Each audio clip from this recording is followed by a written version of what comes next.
to adapt, we pivoted on a pinhead with agility and resilience.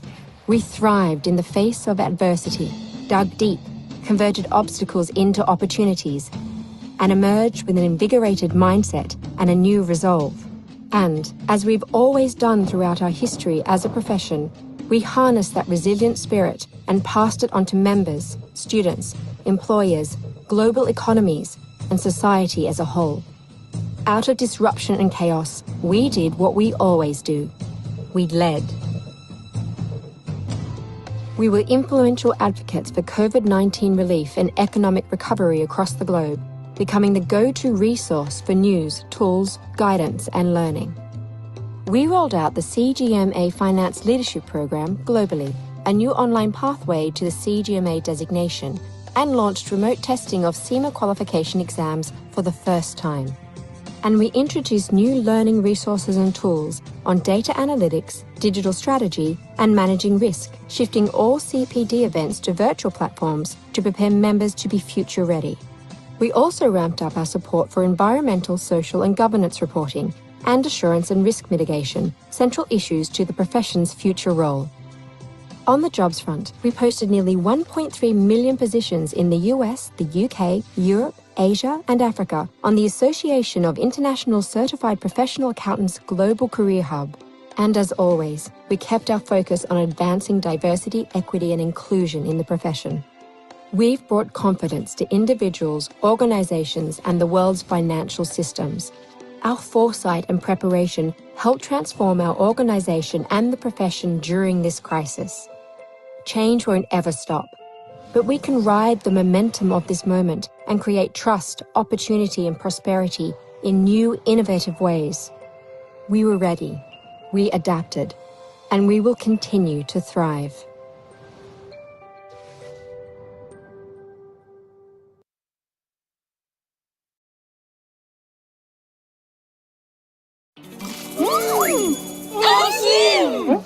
Yan ang panga-ngasim. Ang kiliti sa panga mula sa crunchy asim ng Oishi Cracklings. Asim! Sarap! Panga-ngasim o Oishi Cracklings? If symptoms persist, bilhin na sa sukang tindahan. Paano maging hot? Mag-spicy Oishi prawn crackers. Just feel it, flex it, and fire it up. Ba't ka mahihiya when you're hot? Spicy Oishi prawn crackers. Itodo ang hotness.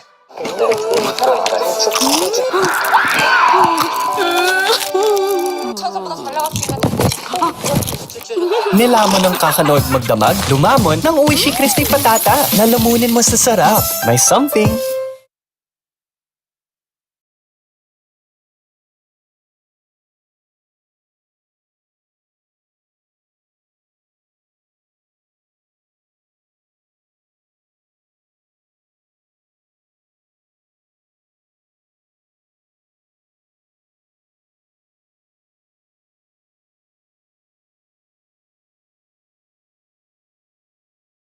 Some transactions, like big cash deposits, can't be done online or through the ATM, so you really need to go to the bank. In these cases, you need to be in and out as fast as you can. Introducing EasyWay, East West's expanded transaction channel. The faster way to process your transactions, even before you get to the bank. Here's how. Before leaving your home for any of these transactions, simply contact us via SMS, Viber, Messenger, or email. Indicate the kind of transaction and include the necessary information. You'll receive a unique transaction reference number once confirmed. Your transaction will be ready when you get there. Simply show the transaction reference number or give your account number to the teller. You're in and out in no time, so you can spend more time for the things you want and need to do. For faster, easier transactions at any of our stores, there's an easy way.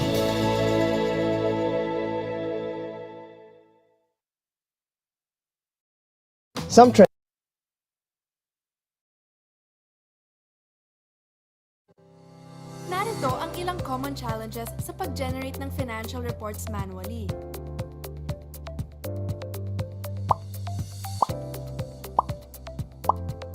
Sa OneTax Plus, di mo na kailangan problemahin ang mga ito. Sa Plus, mas madaling i-manage at i-view ang reports dahil sa mga filter na available sa platform. Maaari mo ring i-export o i-download ang reports sa iba't ibang format.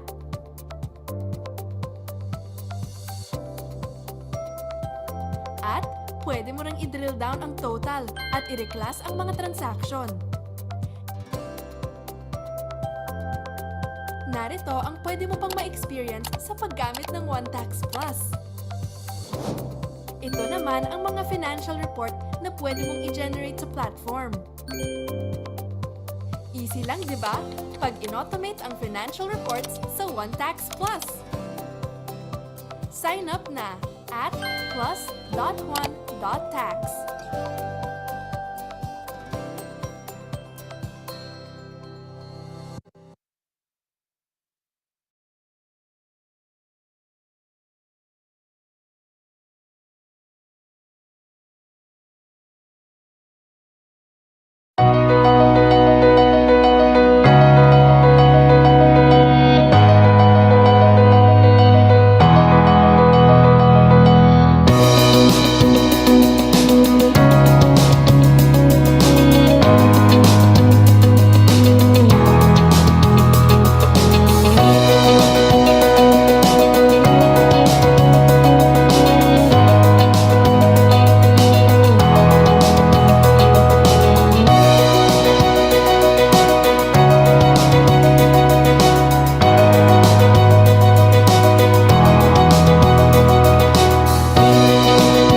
Hey, look up.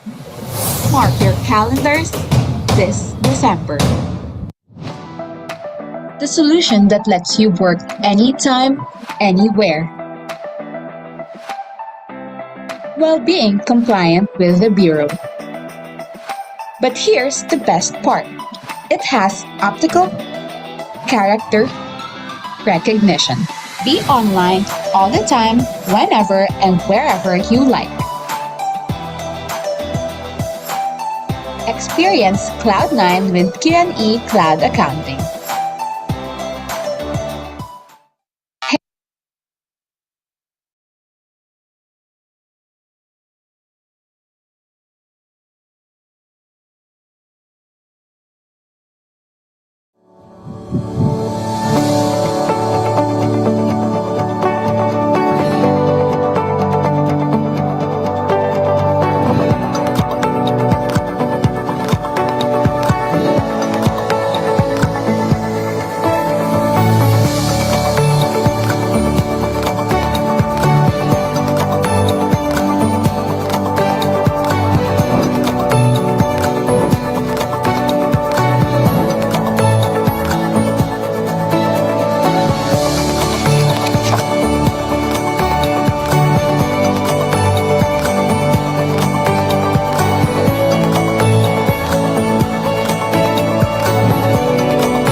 Harvest Agribusiness Corporation was established in 1997, then as a distributor of high-quality hybrid seeds. From there, the various difficulties and challenges faced by the Filipino farmer were revealed to us, pushing our development of various products for each one. Today, our catalog of solutions include quality seeds for better productivity, agri-plastics for soil and seedling health, sustainable crop nutrition and protection inputs, climate-resilient greenhouse and irrigation systems, labor-efficient machines like tractors and drones, and many more. With 8 branches and over 100 dealers and partners throughout the Philippines, we bring these products to Filipino farmers nationwide.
What started as an institutional forum among a small group of professional accountants in 1973, the Association of Certified Public Accountants in Commerce and Industry, or ACPAC, has now turned out to be one of the respective organizations contributing to the growth of the accountancy profession in the country.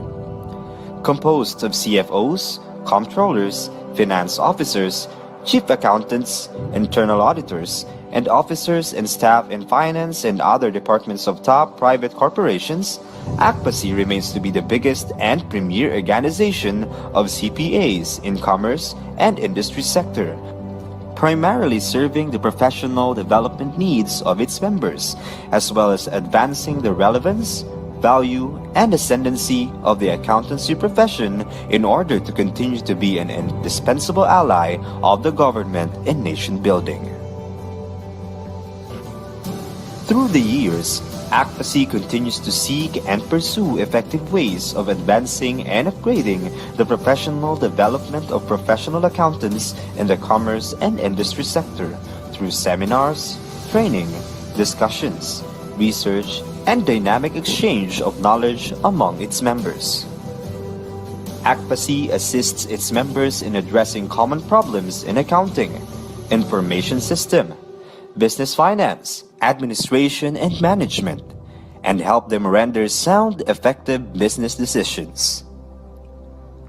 ACPAC promotes high professionalism and adherence to established ethical standards in the performance of services and responsibilities. ACPAC creates for its members an environment of learning, social relevance, and fellowship.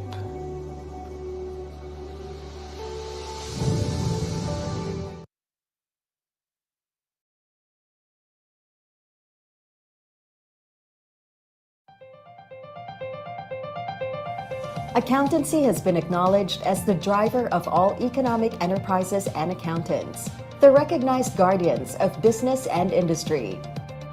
Where there is money, commerce, business, and financial transactions, there is the practice of accountancy. Any fully functional business, say a posh hospital, a humble school, an expansive construction empire, will all have one thing in common: an accountant at their service. That makes us at PICPA the all-important flowing oil that grease all the gears of the economy of our country. We are PICPA, the Philippine Institute of Certified Public Accountants.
Ladies and gentlemen, good morning. We would like to thank our sponsors for supporting this event. Co-presenter, PICPA Metro Manila Geographical Office, PICPA Metro Manila Region,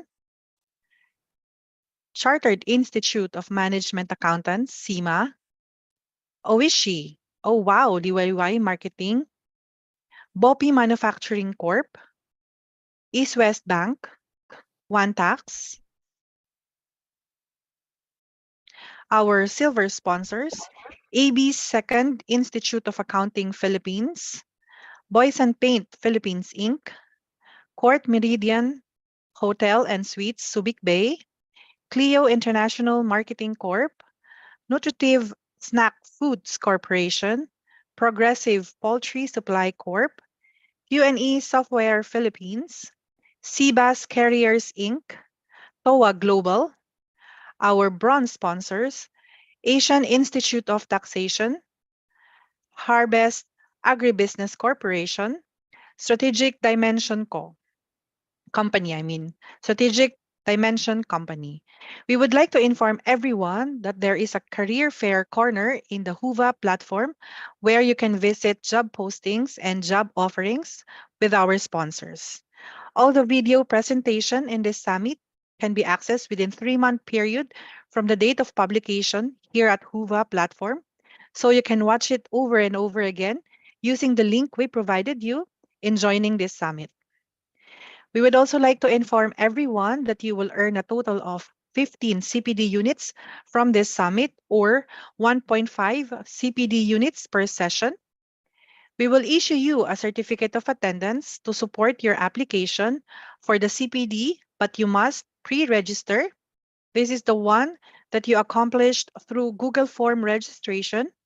We would also like to request you to make sure that the person who is registered in Google Form is the one attending the webinar. Answer the pre and post test.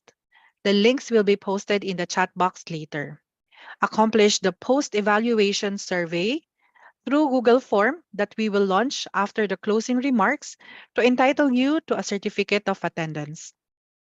We would also like to remind everyone to please observe proper etiquette when joining the sessions, especially the following. First, there should be no sharing of webinar materials. Second, use the Q&A chat box for your questions. And third, there should be no personal advertisement that should be posted in the chat room. Your compliance is greatly appreciated.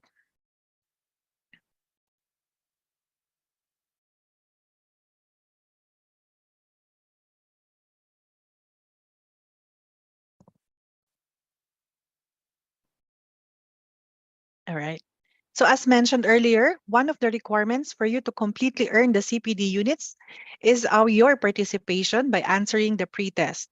You can find the link in our chat box, so please answer the pre-test now.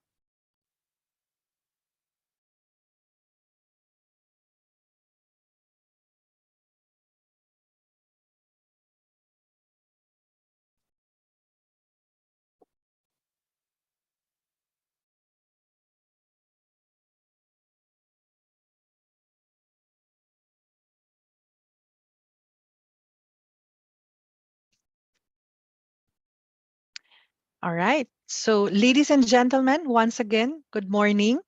The Philippine Institute of Certified Public Accountants, Commerce and Industry Sector, Association of CPAs and Commerce and Industry, ACPASI, Metro Manila Geographical Area Office, Metro Manila Region, Committee on SMPs, SMEs, and Committee on Professional Development welcomes everyone to Session 1 of the PICPA Nationwide Business and Career Summit with the theme, Play It Forward, Securing a Sustainable Future. I am Mensch Marsan Marcos, and I will be your Master of Ceremonies in this morning. Okay, so as we start this significant event, which is another milestone in the history of PICPA, may we request everyone to please rise for the invocation and lift up to the Lord all our intentions. Let us put ourselves in the holy presence of God. Father in heaven, always merciful and giver of life, We humbly ask that you bless each one of us, from the speakers, program committees, guests, and participants. Guide us to make better decisions as we incorporate what we will learn throughout this activity. Thank you for the infinite blessings and countless opportunities. Lord, today as we start our activity, may we always be grateful to learn new things.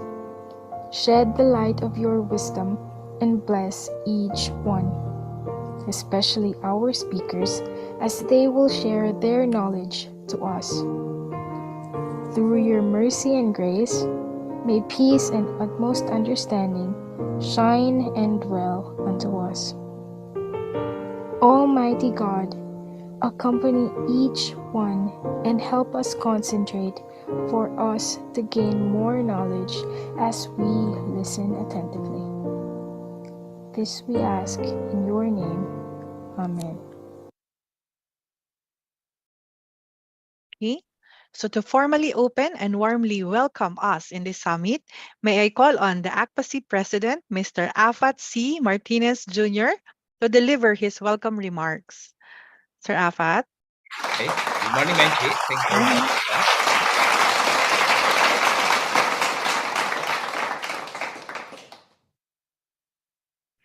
My warmest greetings and a pleasant good morning to all of you, my dear participants and guests.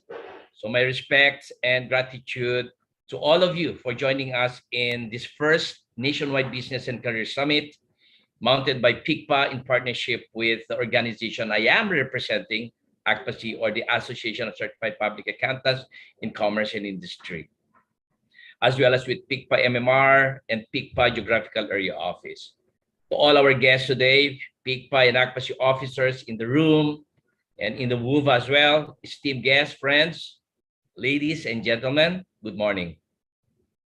This is the last day of the 5-day summit, and I hope you have acquired new knowledge that is indispensable in your work or in the practice of your profession. I am very happy and grateful for the collaboration that ACPAC and PICPA have formed and fortified over the years, particularly on providing continuing professional education programs and initiatives for both our members to empower them to become highly indispensable professionals and partners in the growth and development of the business and industry and the nation as a whole. I'm very happy to see you all of you today in this summit. Your presence truly manifests your continuing cooperation as well as your unwavering support and active participation in pursuing the goals and realizing the aspirations of our organizations, PICPA and ACPAC. Your presence today undoubtedly manifests your enthusiasm to learn, as well as your willingness to espouse the culture of continuing learning. You know, in PICPA and ACPAC, we believe that the real competitive advantage of our organizations is summarized in one word, and that is members.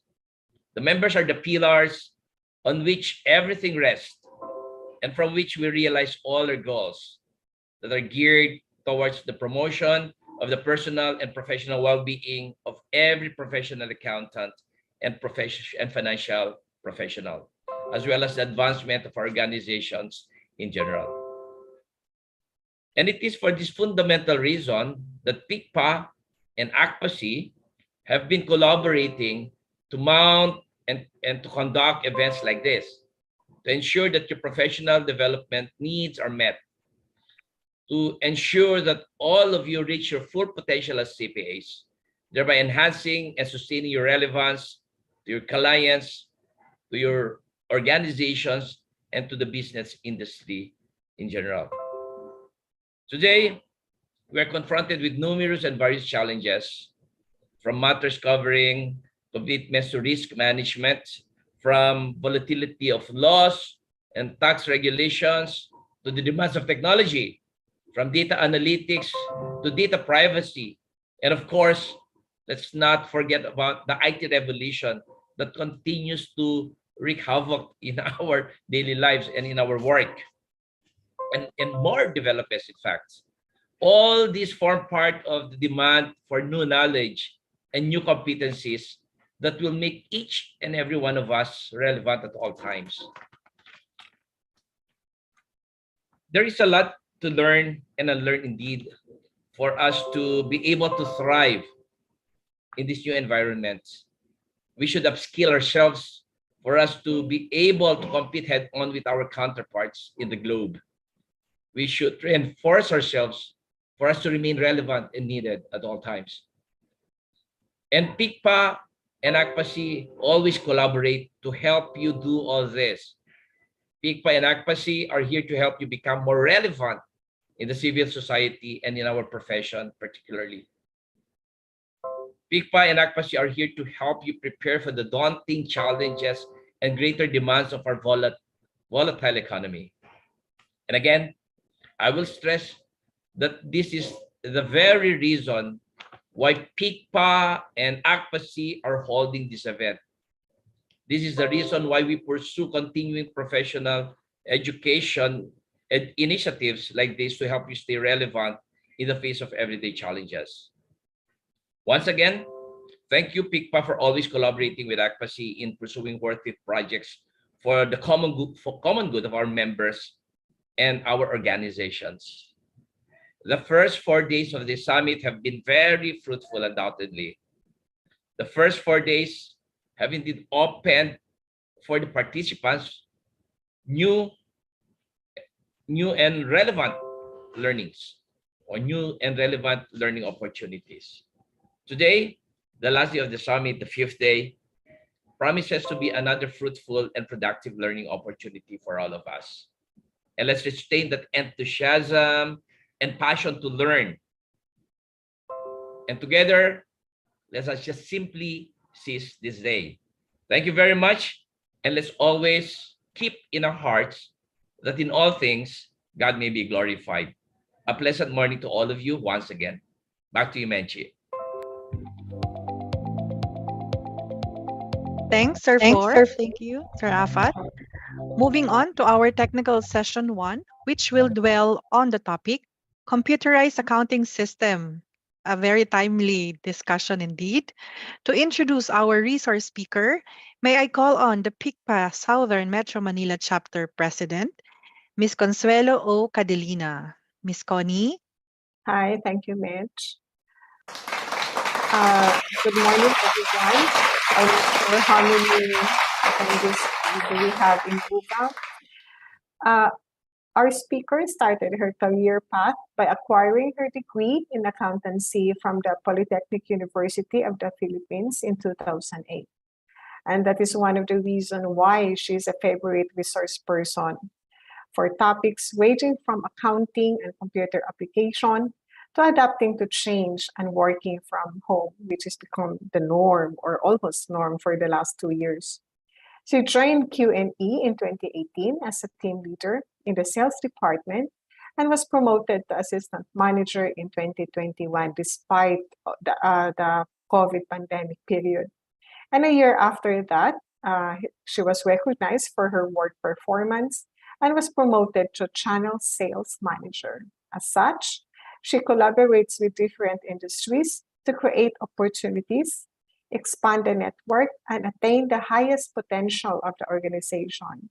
With her more than 11 years of broad experience in ERP system implementation and after-sales support, she is now an expert in past accreditation process demanded by the BIR. Her work experience extended to an international project with Tunku Abdul Rahman University College in Malaysia. The aim was to provide universities in Southeast Asia with a business solution such as cloud accounting to be part of the curriculum and equip the students better competencies for the future. Intimately known as Anding, let me introduce our speaker, Ms. Andrea Pinon. Hello, ma'am. Okay. Thank you so much for that wonderful introduction, Shirley.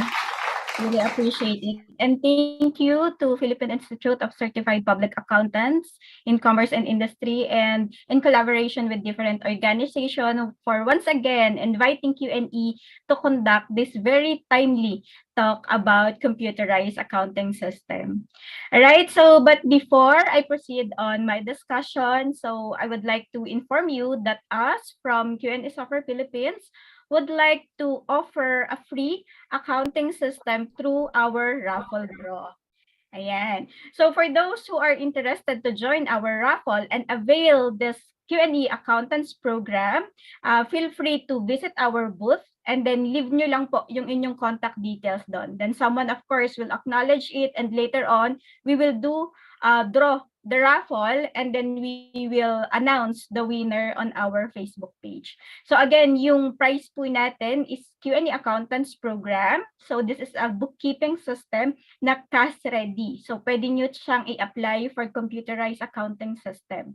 So the system includes general ledger module, accounts receivables, accounts payable, and of course, yung generation natin ng mga BIR forms and reports. So once again, so if you are interested, feel free to visit our booth and leave your contact details. All right. So to proceed on my discussion, so allow me to share my screen for a moment.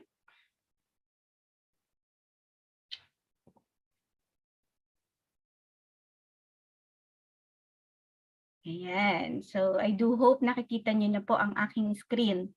So, as discussed, our topic for today is computerized accounting system. So, but before we proceed further, so allow me again to just quickly introduce myself so that I can have a connection with our participants.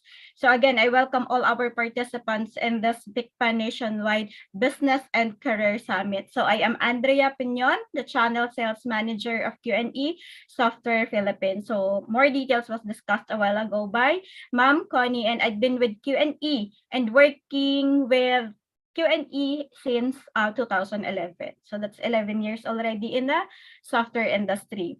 So I've been also privileged to conduct some talks and trainings through our organization, of course, to our company, and in collaboration of different organizations as well, such as PICPA. And then, of course, even pandemic, of course, the lockdown didn't hinder us to share our knowledge and information so that still we can share yung digitalization ng computerized accounting system, even we are on a pandemic. All right, so I hope you have a background now, or a brief background of myself. So to proceed on my discussion, so I will be talking about the computerized accounting system.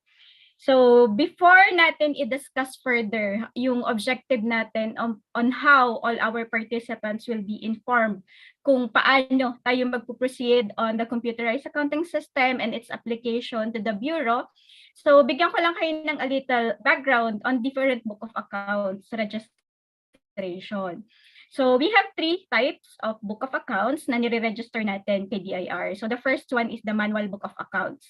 So this is the traditional one. So normally kapag nag-start up ka pa lang ng business, so nag-a-apply tayo for manual book of accounts. So it means lahat ng mga book of accounts natin, such as the sales book, purchase book, general ledgers, general journals, yung mga cash disbursement and cash receipts will be in manual. So handwritten po ang manual book of accounts. At the same time, yung mga accountable forms po natin, such as yung mga sales invoice, official receipt, it should be manual issued also. So handwritten din siya. So take note na lang din po that if your current, dun sa mga participants natin, if your current books or yung permit natin is manual, make sure na hindi po natin dinidetach yung ating duplicate and triplicate. So kung naka-bound siya, I mean, yung mga booklets po natin, so ang dinidetach lang natin is the first page, which is yung ini-issue natin to our customers dun sa ating mga accountable forms. So make sure na hindi natin nadidetach yung page po natin, the duplicate at saka yung triplicate copy. Or else, we will be penalized kasi manual po yung ating registration. So, if ever naman po na gusto natin na nadi-detach yung ating book of accounts, yung ating accountable forms, then we have to apply for loose leaf book of accounts. So, si loose leaf naman po, ito na yung piniprint natin with collaboration with a printing press. Kailangan din po nating i-register yon, and binabound po natin yung ating journals and ledger. So, your record can be done through Microsoft Excel, and then ipiprint na lang po natin yung ating mga books, and binabound po natin yan and ina-apply kay BIR. So, if you also wanted na hindi na traditional na nagsusulat, gusto natin i-print na lang siya through typewriter or printer, then yun po yung pwede nating i-detach yung ating mga files or yung ating loose leaf accountable forms. And lastly, which yun yung magiging focus po ng discussion natin, yung isang books po na very important na kailangan we follow the standard procedure para magamit natin yung computerized book of accounts. So pag computerized, it means system generated na po yung ating mga accountable forms and reports. So no need na po for us to bound. Kahit po soft copy lang yan, yung ating mga book of accounts. So i-file lang po natin sa ating mga CD and i-send po natin kay BIR for submission. So that's it. Yun po yung ating tatlong book of accounts. Yun sa registration. So para lang din po may idea kayo, no? So you can also go through or check natin yung BIR 1900 form, and then nakikita natin po dito yung different applications. So at the start na nag-a-apply po tayo for our books. So dito po natin siniselect kung ang ina-apply po ba natin is yung loose leaf or full computerized accounting system. Okay. Then next, for the computerized accounting system, so this refers to the integration of different component system to produce computerized book of accounts and computer-generated accounting records and documents. So it means nga po na yung mga accountable forms po natin, kapag gumagamit na po tayo ng computerized accounting system, pwede na po siya na system generated. No need na po for us to write manually or yung do traditional na manual issuance ng ating mga accountable forms. But take note lang po na hindi ito basta-basta ginagawa. Hindi po porket, let's say, we subscribe from an accounting system, ginagamit natin siya internally, then pwede na tayong mag-issue basta-basta ng mga accountable forms from the system. So hindi po ganon. We have to apply it properly on the BIR para bigyan tayo ni BIR ng permit na mag-issue ng book of accounts, tsaka yung mga system-generated records, yung mga accountable forms po natin na system-generated na or kahit soft copy, valid na po yun. So as mentioned nga po, on Memorandum Number 1, 2000, sino ba yung mga require to file for the computerized accounting system? So you can see here, require all large taxpayers to upgrade to a computerized accounting system. So if you had been recognized by the BIR, by the Bureau na large taxpayer na po tayo, then we have to upgrade our book of accounts into computerized accounting system. So any system na ginagamit natin, we have to make sure po na BIR permitted us to use this as a computerized accounting system.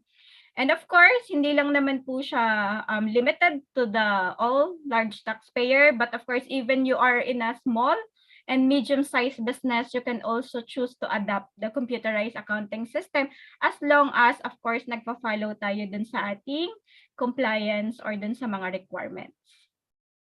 Okay? Then, for the computerized accounting system application, so ano ba yung role ng mga accounting providers? So katulad po ni Q&E. So since si Q&E, this is a developer of computerized accounting system, of course, we have to do our part and responsibility also to our clients and of course to those who wanted to apply for CAS to provide assistance para mas maging smooth yung application po natin kay BIR sa issuance po natin ng acknowledgement certificate. So right now, I will be giving you a step-by-step procedure on how you can do your computerized accounting system application. So first part is, or the first one, we have to be familiarized with the RMO or yung Memorandum Order po, Revenue Memorandum Order 9-2021. So this is the latest Memorandum Order that was given by the BIR for the application of computerized accounting system.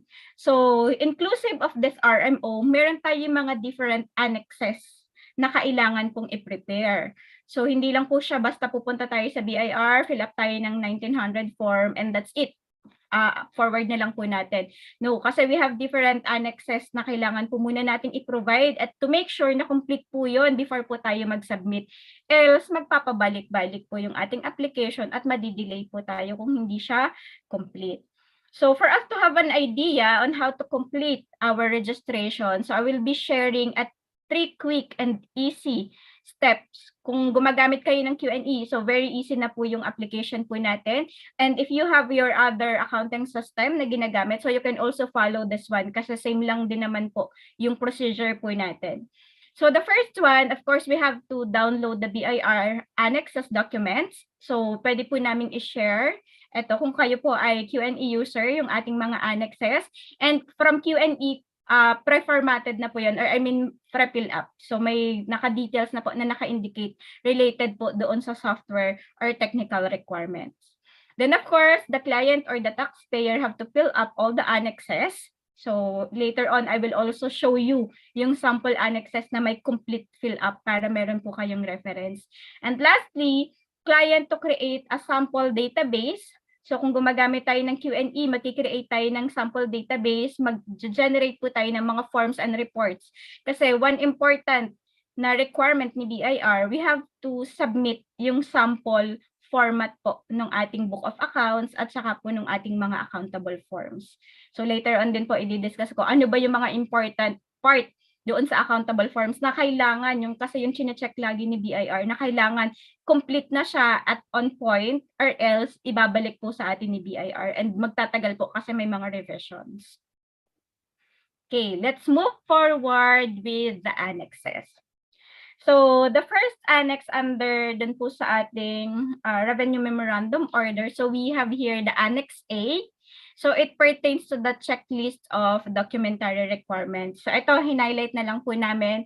Of course, yung field na kailangang fill upan po ng ating mga taxpayer. So you can see here your details, of course, and then yung other information, and it had to be signed ng ating authorized signatory. Okay. Then the next one naman po is Annex B, which pertains to the standard functional and technical requirement. So this one will be filled up by both the taxpayer and of course nung ating software provider. Kasi dito, combination po yung mga information or yung mga tinatanong related doon sa information ng taxpayer at the same time is doon sa information naman po or yung technicalities ng software provider. So make sure na compliant po tayo dito sa mga description. So medyo madami yung descriptions na requirements. So we have to go through it one by one. Pag po nag-a-apply na tayo, babasahin po natin and i-check natin kung compliant na tayo. So actually this Annex B, this is also our reference to check kung compliant ba yung system na ginagamit natin right now. Kasi kung more of these descriptions is hindi natin ma-checkan, it means we have to do something in order for us to apply a computerized accounting system. So it can be, we asked our provider to enhance the system to make sure na all the requirements will be available on the system, or we have to get another system that can provide us all the requirements na kailangan po for this functional and technical. Okay. Then, of course, ito po yung isa din sa pinaka-detailed one that we have to fill up. So, ito yung kailangan talaga nating i-review before natin i-pass. I-review natin ng madaming beses because this is also one of the most specified annexes na chine-check talaga sa bureau or dun sa RDO po natin. So Annex C1, the summary description po ito ng ating system. Included na din po dito yung mga accountable forms and book of accounts na kailangan po nating isubmit kay BIR or ipa-apply po natin for computerized accounting system. So you can see here on the form, so on the upper part is the details of our taxpayer. So for this one, itong taxpayer po natin is our client. So please take note also sa Q&E. even kami po ay software provider, we have also to apply for computerized accounting system as a taxpayer sa taxpayer side. So yung accreditation po natin or permit po natin in using computerized accounting system, hindi lang po siya basta dependent sa ating accounting system. So if ever someone or accounting provider claims na we are CAS accredited, na no need na po for you to apply a permit, then wag po tayong maniwala doon. Kasi ang ating pong application to use the computerized accounting system is not the computerized accounting, not the system provider accreditation, but it should be the taxpayer permitted by the BIR. So even po kayo gumagamit ng Q&E and then hindi pa po kayo nag-a-apply for computerized accounting system, so you can be penalized by the Bureau as well. Kasi hindi lang po tayo dapat dependent doon sa system na porket si Q&E was permitted already, it means hindi na tayo mag-a-apply. So no po we have to apply. Remember, as a taxpayer, as a client that we wanted to use a computerized accounting system, we have to apply. Hindi po lang yung software provider. Okay? So going back with the Annex C form, so dito natin i-fill up yung ating information as a taxpayer, and of course, naka-indicate yung ating RDO po dito. Important also that we have to identify our RDO kasi yung ating pong application, si RDO na po yung nagha-handle. Okay? Then this is the details about your system. So ito po, nasa second part, yung ating software provider. So if you are already using cash system before and then papalitan po natin siya, so maglalagay po tayo ng details dito for our old. And then this is the new details regarding the new one. So if ever naman po na wala namang changes, or wala tayong old system na ginagamit previously, i-NA na lang po natin. So those fields that are not applicable for you, NA na lang po ang ilagay natin like this one. So it means wala po tayong mga other middleware na ginagamit. So important po yung ating system na ina-apply this one. If we don't have an old accounting system na permitted by the BIR, then i-NA na lang po natin dito. Okay? Then sa part 2, ito naman po list of branches that will use the accounting system also. So sometimes po yung ating company is meron tayong different branches and at the same time the system that is used by the head office, gagamitin din po siya ng branch po natin. Then we have to indicate also the details of our branch na gagamit po ng system. So no need na po to apply yung branch po natin kapag in-include na po natin siya dito. However, if ever po si branch may other system siyang ginagamit, so it actually happens in the real business, no? So yung branch natin, iba yung ginagamit nilang system from the head office, then they have to apply their another system. If ever they wanted to really be committed in using the old one or the other system, then apply po rin po natin siya ng accountant system. And i-disregard na po natin siya dito sa ating list of branch kasi meron po silang sariling permit.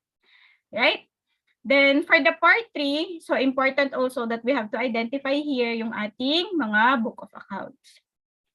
So list of modules, so naka-indicate po dito yung modules na available for our accounting system. So we have here the general ledger, general journal, cash disbursement, cash receipt, trial balance, and all the other reports na ilalagay po natin. So hindi lang po siya limited to 8 Ito lang pong example ko is 8, but of course it depends on your application. So i-indicate po natin dito lahat ng mga modules na i-apply po natin for our cash permit. Okay, so make sure you fill up all the details na na-generate po natin sa ating accounting system. Alright? The next one is, ito naman. So ito po yun. So i-declare natin yung other informations na kailangan, which ano ba yun? Yung mga accountable forms and reports po natin na i-generate po natin sa system. So ito po yung example po natin here. We have here the name of the form or the document. So sa name ng form, i-indicate po natin lahat ng accountable forms na ginagamit natin, whether it is for internal or external purposes. So nandito po yon. Dito natin siya i-indicate kung internal siya or external. So ito yung mga sample natin. For example, provider po tayo ng services. of course, our accountable forms to claim the input VAT ng ating mga clients is yung ating official receipt. So we have to make sure na indicate natin yung official receipt natin dito. Then we have to add prefix or suffix if ever we wanted. And then ano po yung range po ng ating serial number. So take note, this is also one of the important thing na kailangan po nating i-check. Hindi lang po tayo basta mag-i-indicate ng digits. So normally, pag mag-a-apply po tayo ng cash, it will start with 0001. And kung ilang digits po yung preferred po natin. So based on our experience, yung mga client po namin na nag-apply for CAS, nag-start sila sa 7. Meron pong 7, merong 8, merong 9. So yung mga nagna-9, yung po yung very bulky, yung kanilang transaction. So 9 digits po, nag-start siya sa 8 na 0, then 1. So 9 digits po yung kanilang accountable forms. So it can be 7, it can be 8, it can be 9. And kapag in-apply po natin siya, so we have to make sure na yung from and to po natin is parehas yung digit ha. So hindi po yung from 001, let's say 8 digits po yun, and then yung 999 natin na last is 9 digits. So ibabalik po sa atin yung ni BIR kapag hindi po sila yung from and to is parehas ng numbers of digits. So you have to double check kung 8 digits tayo, 8 digits dapat from 001 to 9999. Alright? And then, indicate natin, is this printable form or not? So, normally, we put it yes, para at least we have a privilege to print yung mga accountable forms po natin. Then, yung use of module, so you can see here on the other columns, meron tayo dito yung use of module po natin. And then, globally used ba to or not? So, if ever meron tayong mga importation or export transactions, and then nag-i-issue tayo globally ng mga accountable forms, indicate din po natin dito kung yes or no. And of course, yung details or yung description ng form na ito, para saan ba siya ginagamit. So like ito yung example po natin. Yan. So as you can see, official receipt, and then saan siya ginagamit? Yung to record your collection related to sales of services. Okay, so malinaw po tayo dito. Then, we have to make sure also na kapag mag-a-apply po tayo, di ba, na-mention ko kanina, may hinihingi po si BIR na sample forms and reports. Yun po yung I will also discuss later. Kung ano po yung series na nakalagay po dito, the number of digits in this application or in this part, dapat the same po doon sa accountable forms po natin. So if your OR is from 001, 8 digits, let's say, then dapat po i-make sure natin na yung sample layout or format na ipapas po natin kay BIR, it will also be 8 digits. Alright, so I hope clear po tayo dito. Then, okay, part pa din po ng ating Annex C1. So, ito naman po yung i-declare po natin na Book of Accounts. Okay, so if we wanted to declare yung mga Book of Accounts po natin, so we have to complete the details. So, nandito po sa ating Book of Accounts. Ayan. You can see here the details, kung ano yung mga books na ina-apply po natin. So, of course, kung services po tayo, wala naman tayong inventory book. So, hindi na po natin siya kailangan i-add po dito. Okay, so kung ano lang po yung applicable, of course, to our industry. And then yung method po natin is electronic na po tayo since cash naman po yung ina-apply po natin. And again, kung meron po tayo mga branches, of course, nagagamit din ng system, indicate din po natin dito lahat ng book of accounts ng ating mga branches. Ito naman po is if applicable. But if not, put NA na lang po tayo. Okay, so for the financial statements, so lagay lang rin po natin yung details of all the financial statements na kailangan po natin. So here, and then dun po sa ating method ng system generation or sa generation, may option pa din po tayo for manual or electronic. So if you still wanted to maintain a manual financial statements, kasi yung fina-file naman natin kay BIR is the book of accounts. So, yung books of accounts po natin, it have to be electronic, of course. But of course, yung atin pong financial statements or yung ating other documents or reports, so pwede naman po siya na manual. Again, for branch purposes, nag-indicate din po natin if applicable. So, ito po ha, take note that we have to declare all. Kasi kung ano po yung dineclare natin or ginagamit natin, kailangan declared po yan dito sa ating application. Alright.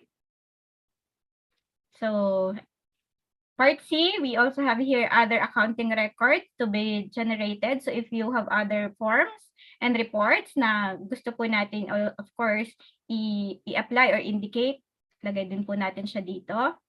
And for the system-generated BIR forms, then may option din po tayo dito. So hindi naman po din siya required to be electronic, but of course, indicate din po natin kung gusto po nating manual. So I remember we have an application also, an SME na even though they are using Q&E and some forms po can be generated na from Q&E, they still prefer to file it manually. So of course, you also have a freedom naman po to select dun sa ating mga BIR forms na i-choose kung electronic ba siya or manual. But since Q&E is already have a BIR module wherein we can generate na po some of the BIR forms and reports, then might as well, pwede naman natin siyang i-maximize or i-utilize. I-apply natin as electronic. Okay? Then, part of the Annex C. Ito rin po, we have to take note of this. This is also one of the important matters na kailangan mag-focus din po tayo. Yung server specification po natin and technical infrastructure. So just to, to share you, ito po kadalasan yung mga reason why some of the other software provider was not approved by the BIR to become a computerized accounting. Kasi kailangan po natin na may capability tayo to handle yung ating system. So kailangan yung ating technical infrastructure was well detailed na naka-indicate po dito. So kasi chine-check din siya ni BIR. So if you are using a server, physical server, indicate natin dito yung ating hardware, the specific brand or specific specifications of our hardware as well as yung ating mga operating system. So ini-indicate naman po natin siya. So ilagay lang po natin yung physical server details. And then if ever naman po cloud-based, so just to inform you also, kahit cloud-based na po, pwede na rin po natin siyang i-apply. So if before meron tayong parang rule or not rule, it's like a theory na kapag cloud-based daw hindi na ina-approve ni BIR. So hindi naman po. So if even you are using a cloud-based system, you can still apply as long as you have to make sure na may capability yung cloud-based po natin na ma-provide yung mga information na ito. Especially po doon sa ating data retention at saka retrieval. So very keen po si BIR to know saan ba nakastore yung ating backup, saan po nakastore yung ating data, and any untoward incident, paano natin siya i-restore yung ating mga backup at yung ating data kung nandito po tayo sa cloud. So yun, very key na kailangan po natin i-indicate properly yung mga information regarding this one. And then of course, yung ating service and maintenance agreement, indicate din po natin dito, and our provider. So indicate din po natin yung ating provider, whether it is Microsoft, Amazon, so kung kanino po tayo nagpapa-host ng ating data sa cloud, naka-indicate po yun. So siguro to share lang din, no, if you are using Microsoft Azure, kasi yun po yung ginagamit ni Q&E, and then tinatanong po tayo kung nasan yung ating data retention. So it will be on the Microsoft Azure Data Center in Singapore. So very specific po dapat yung location, i-indicate po natin na yung data center ni Microsoft, nandun po siya kay Singapore. So of course, our provider naman po will help you. Dapat, of course, will help you to indicate yung mga information regarding naman po dito sa ating structure. Alright, but if ever also na you are the provider as well of your own accounting system, so kung meron po tayong mga businesses dito also na in-house yung accounting system na ginagamit po natin, and that in-house system is the one that we will apply to BIR. So take note na lang din po itong mga infrastructure na ito kasi kayo rin po yung gagawa nito since in-house po yung ating system. Okay? Then, meron pa rin po tayong manually issued forms and documents. So, indicate lang din po natin. So, if ever you are wondering, bakit possible ba na meron pa rin tayong manual OR na i-apply? Yes po, pwede po yun. And actually, we are advised also by the Bureau to maintain manual. I-maintain natin yung manual not for issuance purposes. So, hindi po natin siya basta-basta pwedeng i-issue, but as a backup only.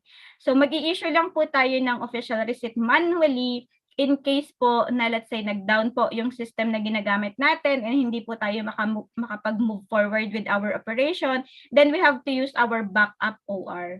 So yung OR natin and other accountable forms na manual, i-maintain pa din po natin yun as a backup only. So hindi po tayo dalawa yung issuance. Kapag okay naman yung system natin, issue tayo from the CAS. Kasi chine-check pa din po yan.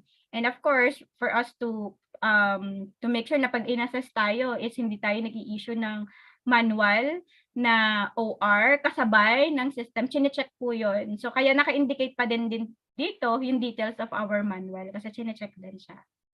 Alright? So last note po, itong sa part 5 natin or letter B, and kindly note if you will still use the manual issued forms. Okay, or yung may mga collection receipt tayo, gusto kasi natin sa collection, merong collection receipt na dala yung ating collector or kung sino po yung ating assigned on collection, or let's say meron tayong mga outlet stores, gusto pa rin natin na nag-i-issue tayo ng mga collection receipt, so pwede po nating i-maintain yun. Just take note po ha, the collection receipt is different from the official receipt. Si collection receipt po, kapag in-apply pa rin natin siya na manually kay BIR, it should not be valid as source of VAT.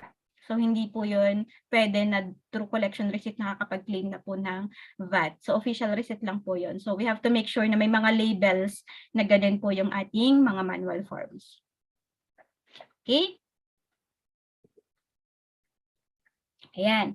And then, lastly, ito na po yung annex din natin. This is the acknowledgement certificate that is issued by the Bureau once we are permitted. So, tayo na po yung magpiprepare ng details. So, you can see here yung ating TIN number, the name of the taxpayer, the information, then application.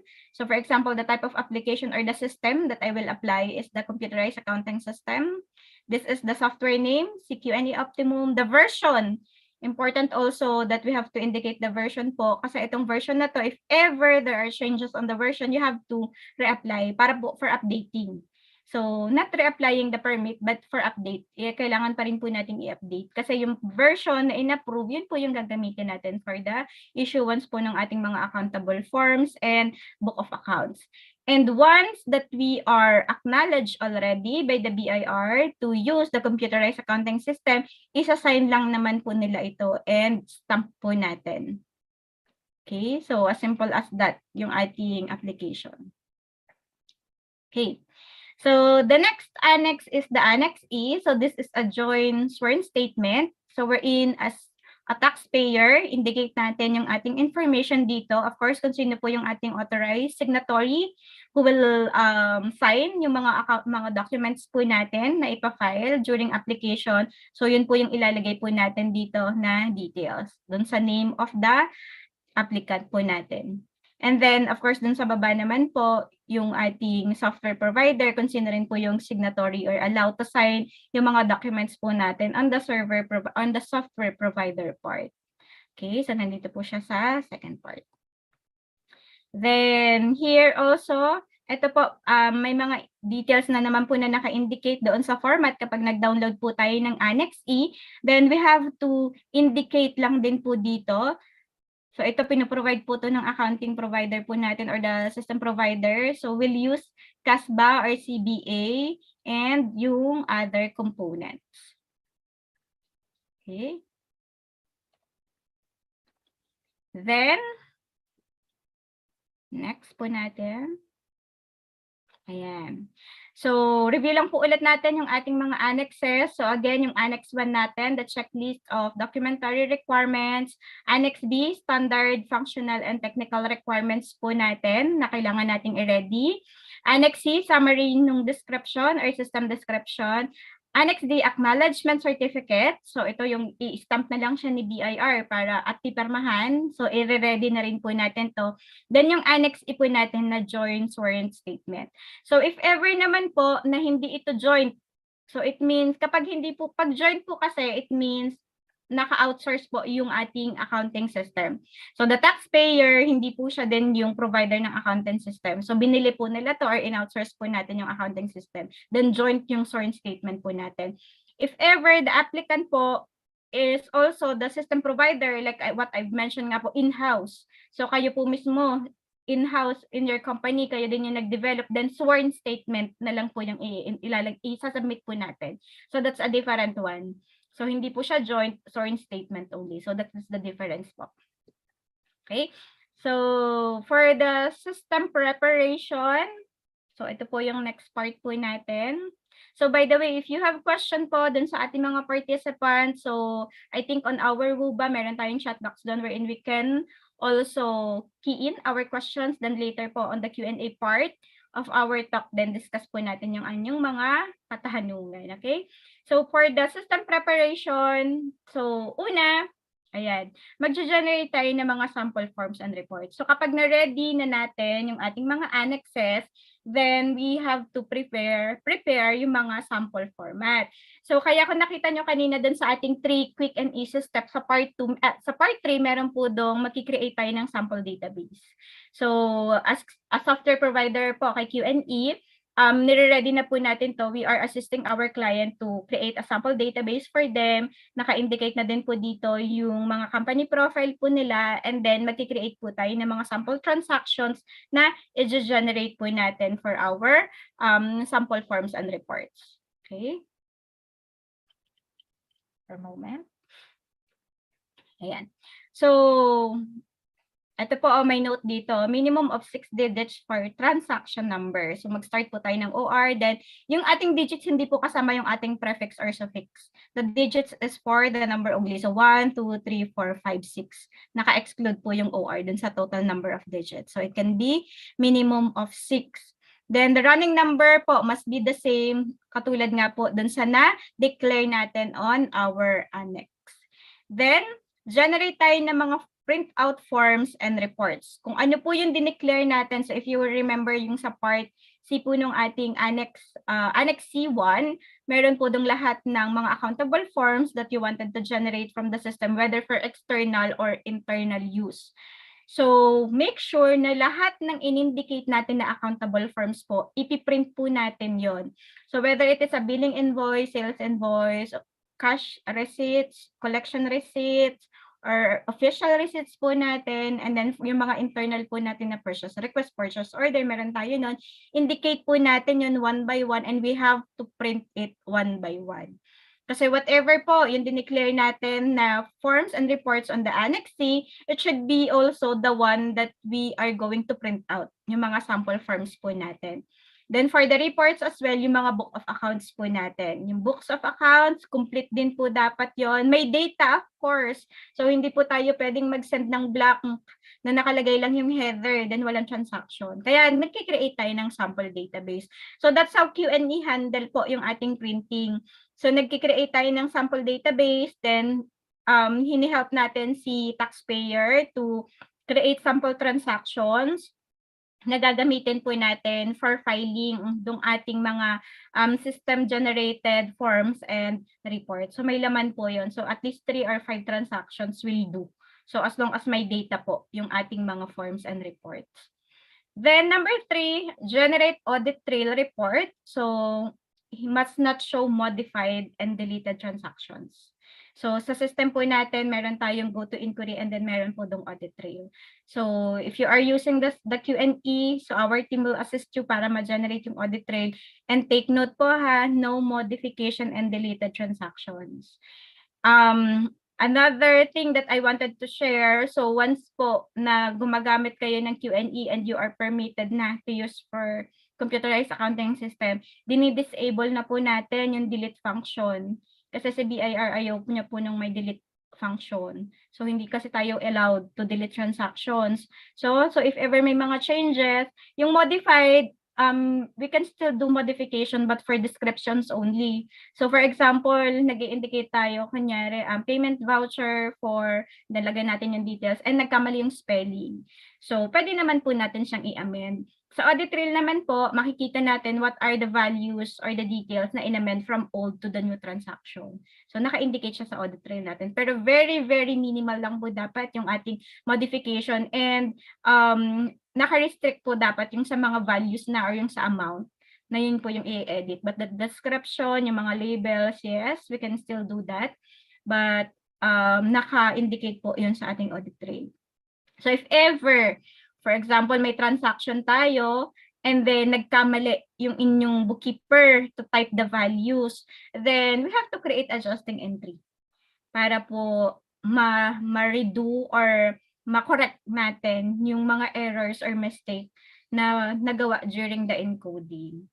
So yun po. So if you will apply for any software po ito, it is highly recommended to remove the delete function of the system, of the accounting system. Okay?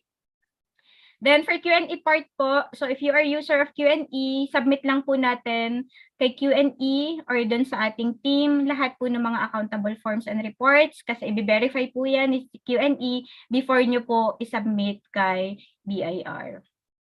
Okay, so for your other software provider as well, so magpapa-assist po tayo sa kanila doon sa pag-check ng ating mga annexes. And then sa lahat ng mga printout forms and reports, kasi isa-sign po yan ng ating software provider. So the signature should be original. So kaya nga po kapag yung mga applicants po, yung mga client po namin na nag-a-apply, then located po talaga sila in provinces, then we have to courier po the data. So it adds time to the application kasi of course yung delivery time ng ating documents kasi pipirmahan pa siya. Let's say, ipiprint po, pipirmahan, and then sasend natin kay software provider, pipirmahan, ibabalik kay taxpayer. Kasi si taxpayer po yung magdadala nandun sa RDO kung saan po sila naka-locate, or saan sila located. Okay? So take note also po that the application is done and assessed by the RDO. So hindi na po ito sa national, unlike before. So I think before 2018, older, sa ano pa po tayo, sa national pa po tayo nagsasubmit, but good thing of course na binago na po yun ni BIR. Kaya po napa-speed up na yung mga application po natin for the computerized accounting system kasi si RDO na po yung nagha-handle nun. So no need na po for us to wait for the technical checking po from the National Bureau. Okay. Ayan. So, to give you an idea, yung sample po ng mga printout forms and reports po natin. So, ito po yun. So, what are the important thing na talagang chine-check po ni BIR dito? So, the first one, of course, your company header. So, we have to make sure that all the information of our company naka-indicate po dyan. So, ito yung sample natin, QNS Software Philippines, yung header po nun as a taxpayer. And then, of course, our PIN number. So, VAT registered PIN, then indicate po natin. And we have to make sure po yung dulo po natin na hindi lang siya 3 zero. It should be 5 zeros. So, yung sample po natin, so yung digit 3 ng PIN number, 333, and then 5 po yung dulo. So, if you are also a branch, then branch code lalagay po natin, but still 5 digits. Yun po yung naka-indicate dyan. Okay? And then, dito po, meron tayong label. Ito po yung also important. So, once we are permitted to use CAS na, i-indicate po natin dito yung ating permit. So, acknowledgement certificate, then ito po yung permit. So, paano yan sa application? Wala pa naman tayong permit number. So, naka-blank lang po yan kapag pinasa po natin kay BIR. And then, of course, yung issue 1, nandun din po yon. It will be indicated on our acknowledgement certificate once it was approved na. Indicate din po natin siya. So, during the submission, ito po, pag nag-print tayo ng sample format, may nakalagay po ditong permit number, but this is blank. Date issued, blank din po. Okay? Then, series. So, ito yung isa sa na-mention ko po kanina, no? So, yung important po that on the series, ito, yung inclusion series, indicate natin yung ating prefix and then the digits. So, to OR and then again, 999. And kailangan same po yun. So, kung ilang digits po yung nandito, dapat yun din po yung naka-indicate dito po sa ating inclusion series. Hindi po pwede na ito 7 tapos 6 lang yung nandito. So, ibabalik po yun sa atin. Even as simple as that na nag-sobra lang po tayo ng digit, ibabalik po yun lahat. So, automatic. Kaya we have to double check na po before po natin siya i-submit. And then, of course, after that, itong QNE Software Philippines, ito po yung information ng inyong software provider. So, this one, yung nasa header, of course, your details as a company or as a taxpayer. And then yung nasa baba naman po, yung details na ng ating software provider. Okay, so if you wanted to apply with another accounting system, indicate nyo po dito yung name. So hindi po ito name ninyo, hindi po ito taxpayer name. So this is the name of the software provider. Only on the header po yung ating taxpayer. And of course, ito po, may nakalagay dito, date and time printed. Ito naman po isa transactions na siya. So, with Q&E, we also do set up kung saan kapag nag-print po kayo ng mga forms and reports, maa-add po kung ano yung date and time printed. So, automatic yan, nakalagay po doon. So, meron tayong portion on the system kung saan sineset up natin siya. Kung nag-generate tayo today, so today po yung date na to. Ayan. So, kapag in-apply po natin siya kay BIR, we can also put date naman po. Kasi pag nag-generate tayo ng sample, may time and date din naman po yung generation natin ng sample. So, may laman pa rin naman po to. Hindi ito naka-blank. So, ang blank lang po natin, remember, during the application pa lang, is yung permit at saka yung date. Kasi hindi pa natin siya alam kung ano yung permit at saka yung date po natin. Okay? So ito po, may mga notes na lang po kami na nilagay dito that we have to make sure na complete yung company information po natin. So ito nga po, the company name, complete, your address, contact details, and of course, yung ating VAT registration number. Okay? Ayan. So ito yung sample po natin sa system. If we are using Q&E, so may portion po dito sa ating mga report kung saan ini-indicate na nga po yung date, time, and use.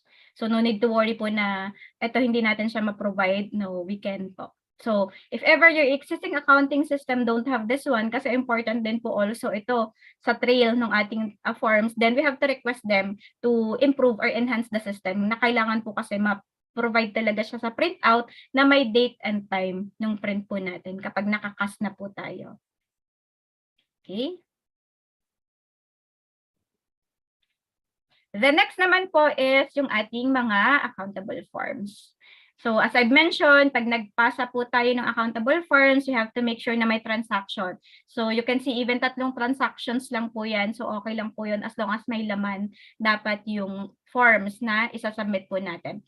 So this is the sample of cash disbursement journal, and important po also na meron tayong footer. So again, part din po ito doon sa system na kailangan na piprint po natin yung date and time and printed by. So sa report naman po ito, important also that we have to indicate kung sinong user yung nagpiprint po ng report. So ito ang sample natin is si admin yung user. But if ever your user is specifically registered in names, so yung pangalan po ng ating user ang naka-indicate po dito. Okay? Ayan. So lastly, yung submission na po natin sa RDO. So ito po yung ating procedure and how to do that. So, print tayo ng 3 copies with original signature of both parties ng taxpayer and software provider. So, kaya nga po kapag nasa probinsya, hindi po pwedeng digital. Naisasend na lang, digital na lang. Tapos send namin kay RDO dito sa Cebu. So, hindi po ganun. So, we have to deliver the paper, the original paper. Kailangan po siya ipa-courier. Then, submit to your RDO and wait for the acknowledgement certificate. So if you are wondering how long will it take kapag sinubmit po natin, actually right now, mabilis na lang po siya.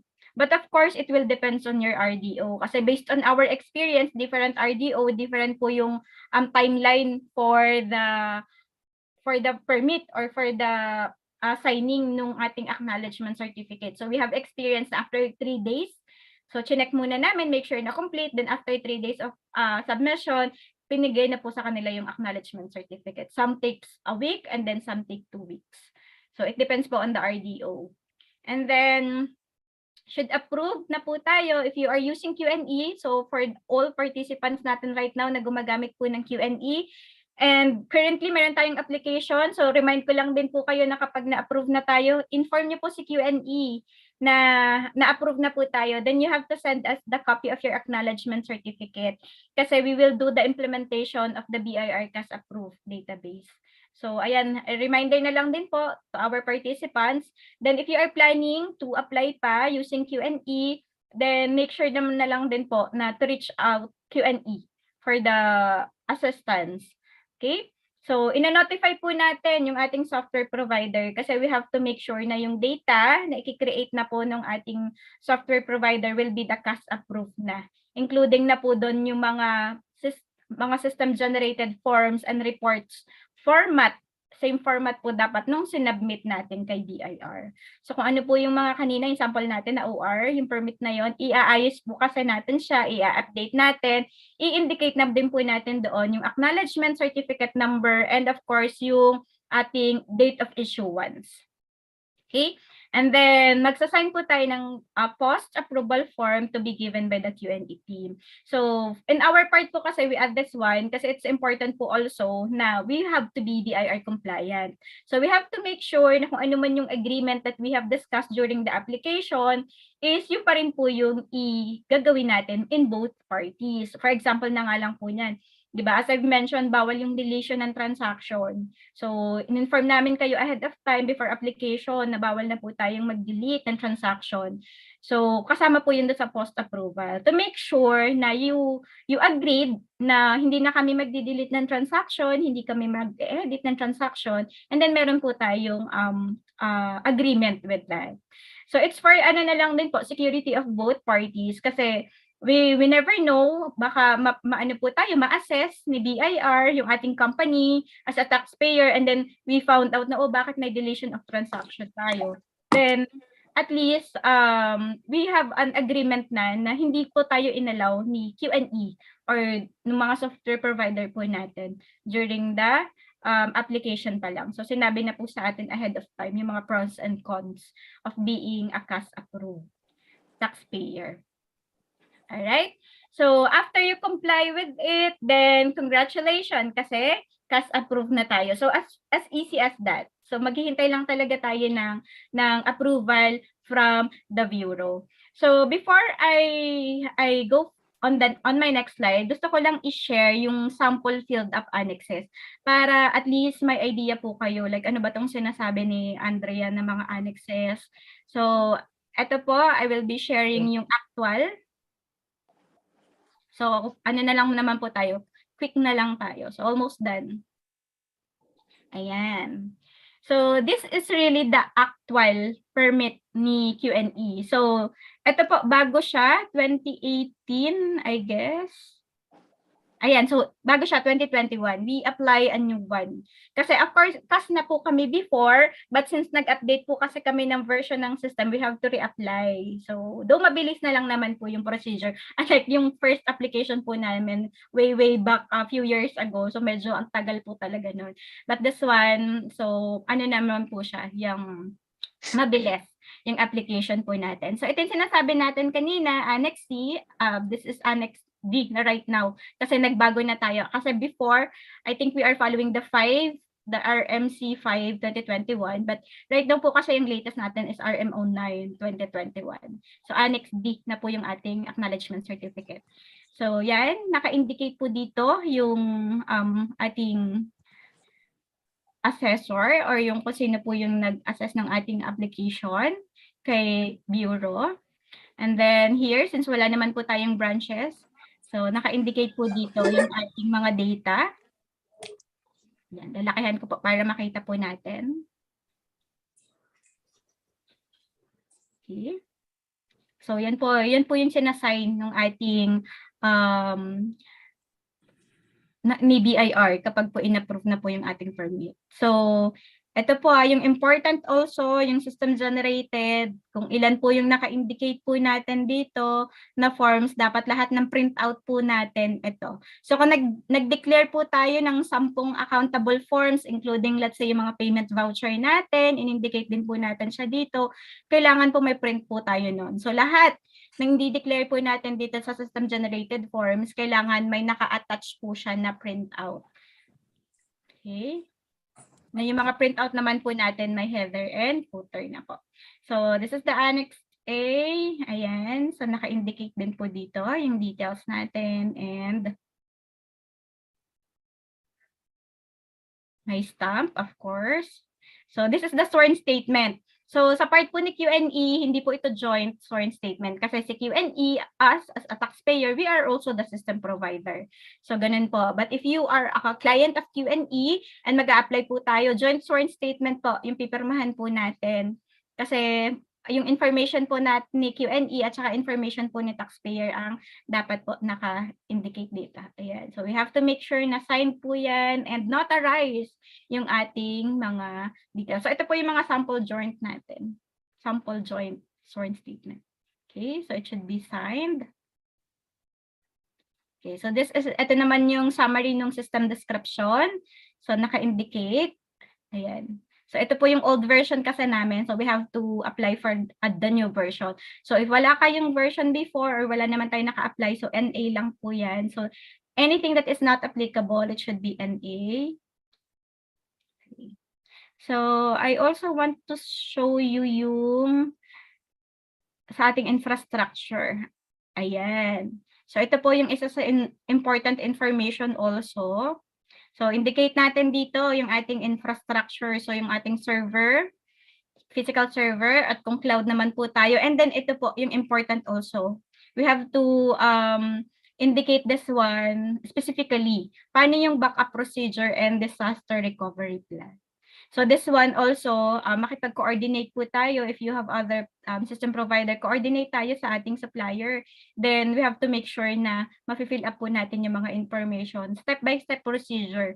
Paano tayo nagba-backup and for any untoward incident na po, paano natin siya i-restore. Okay, and saan located, naka-indicate din po dyan. Okay. And of course, yung ating signatory as a taxpayer and as a system provider, software provider. Right?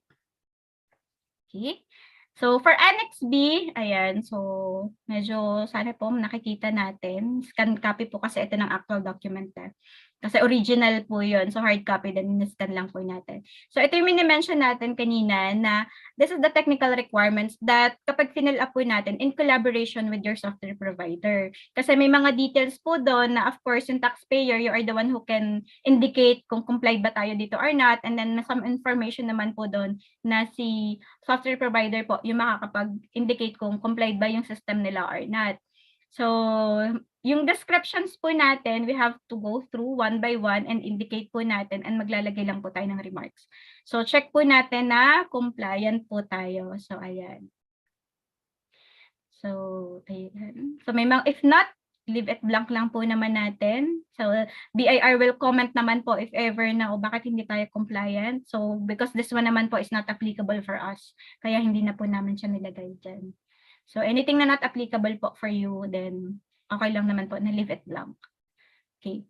So, ito po yung sa system-generated books of accounts po natin. So, ito yung magiging reference nyo din na if ever kaya ba itong i-generate ng existing accounting system provider po natin. So, our general journal, so ito po yung mga details. We have to make sure na may debit credit yan, of course.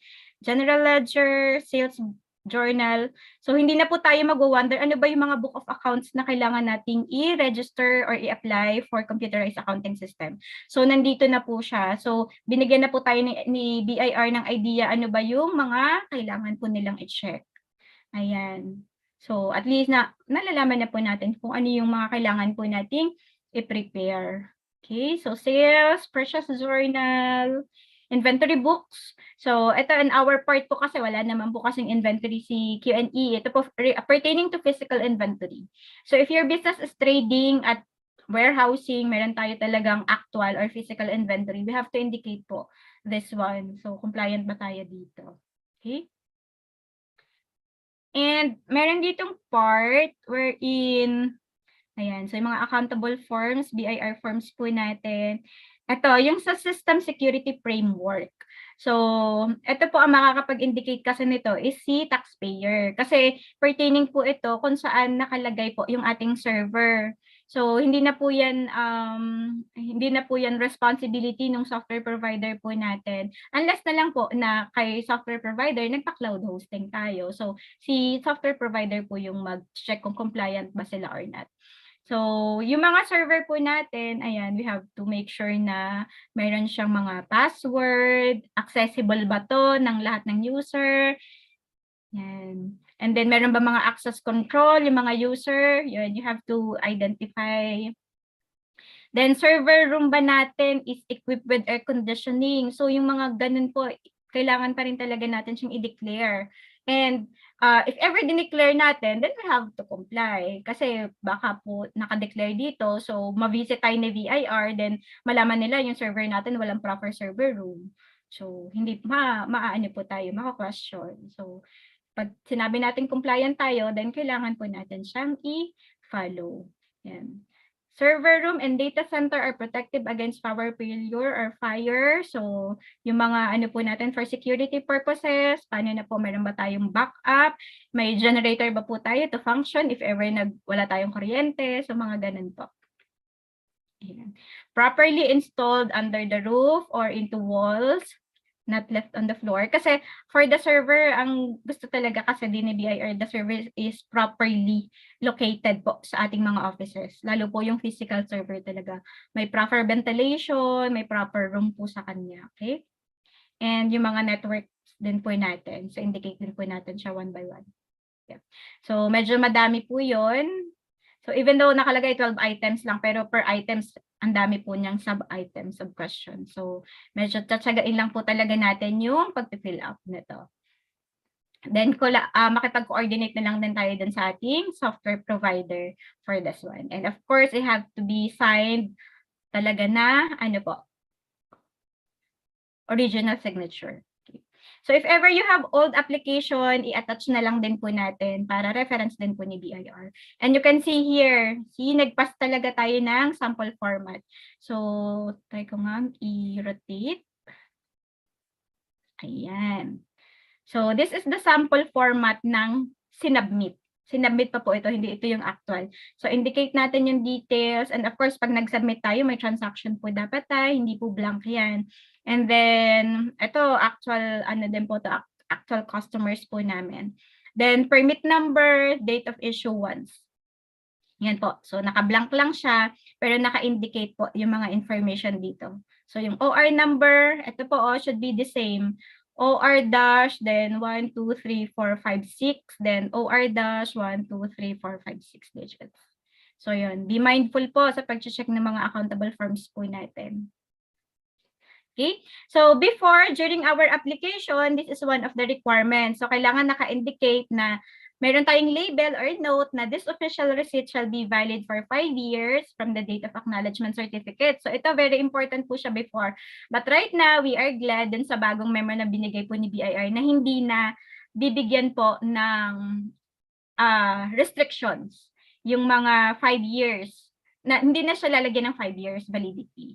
So yung mga mag-a-apply po right now, so congrats po sa inyo kasi pag po na-approve po tayo, so hindi na po siya, wala na po siyang validity na 5 years. So magre-reapply na lang po tayo or magre-renew kapag naubos na natin yung OR 9999 po natin. So kapag naubos na siya, na-exhaust nyo na, then you have to apply for the renewal. Kasi ito lang in-apply po natin. So kaya yung iba nag-a-apply talaga sila ng madaming digits, sometimes 9. But if your application po before is meron pong validity, so I think before the memorandum, so ito po we have to verify din kay BIR kung valid, ano pa rin ba siya?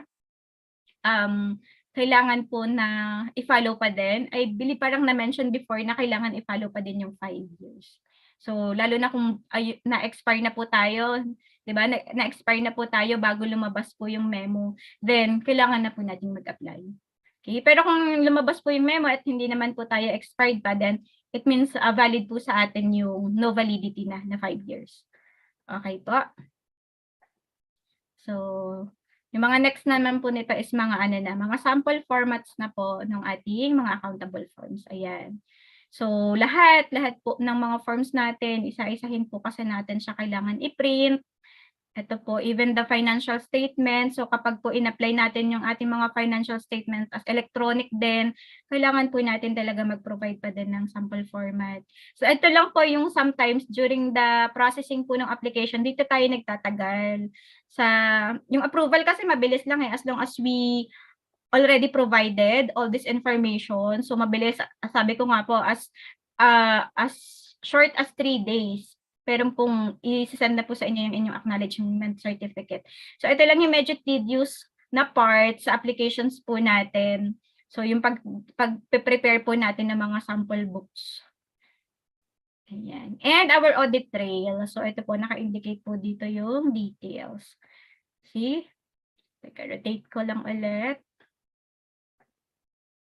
Ito po. So, yung audit trail natin, nakalagay po kasi yung operation type natin dito. Create ba siya? Amended. So, yun po yung reason kung bakit hindi na po ina-allow na delete. Kasi pag nakita po, pag nag-generate dito, tapos kita ka agad sa operation na may delete. So, maka-question po tayo why we are deleting transactions. Okay po. So, I hope this data helps you to have at least a glimpse of the actual application. Ayan. So ito po sa company profile, you have to prepare also your company profile. So as a taxpayer, ano yung details po natin, company profiles, ayan. So pini-prepare lang din po natin yan. Mission vision, you can also indicate din po sa isa-submit po natin kay BIR. And yung ating mga products and services. Okay po. All right. So then going back on my slide.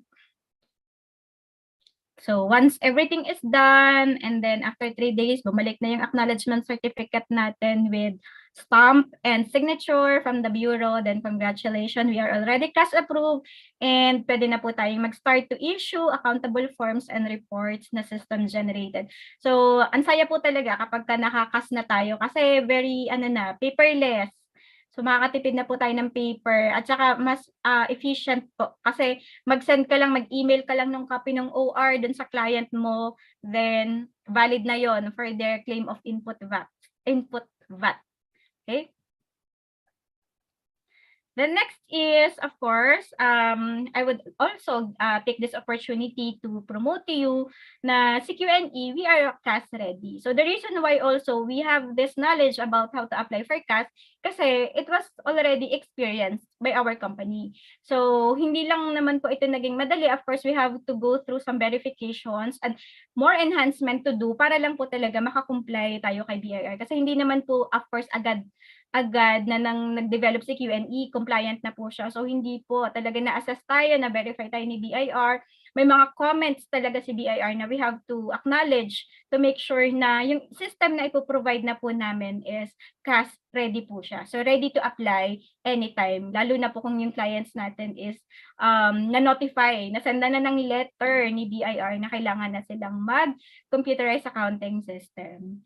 So right now, we have a new system to launch. This is for launching soon. So ito po yung cloud accounting na ni Q&E. So before, yung mga previous application po natin, si Q&E po is a desktop application. So may installation ito at yun nga po meron tayong mga server.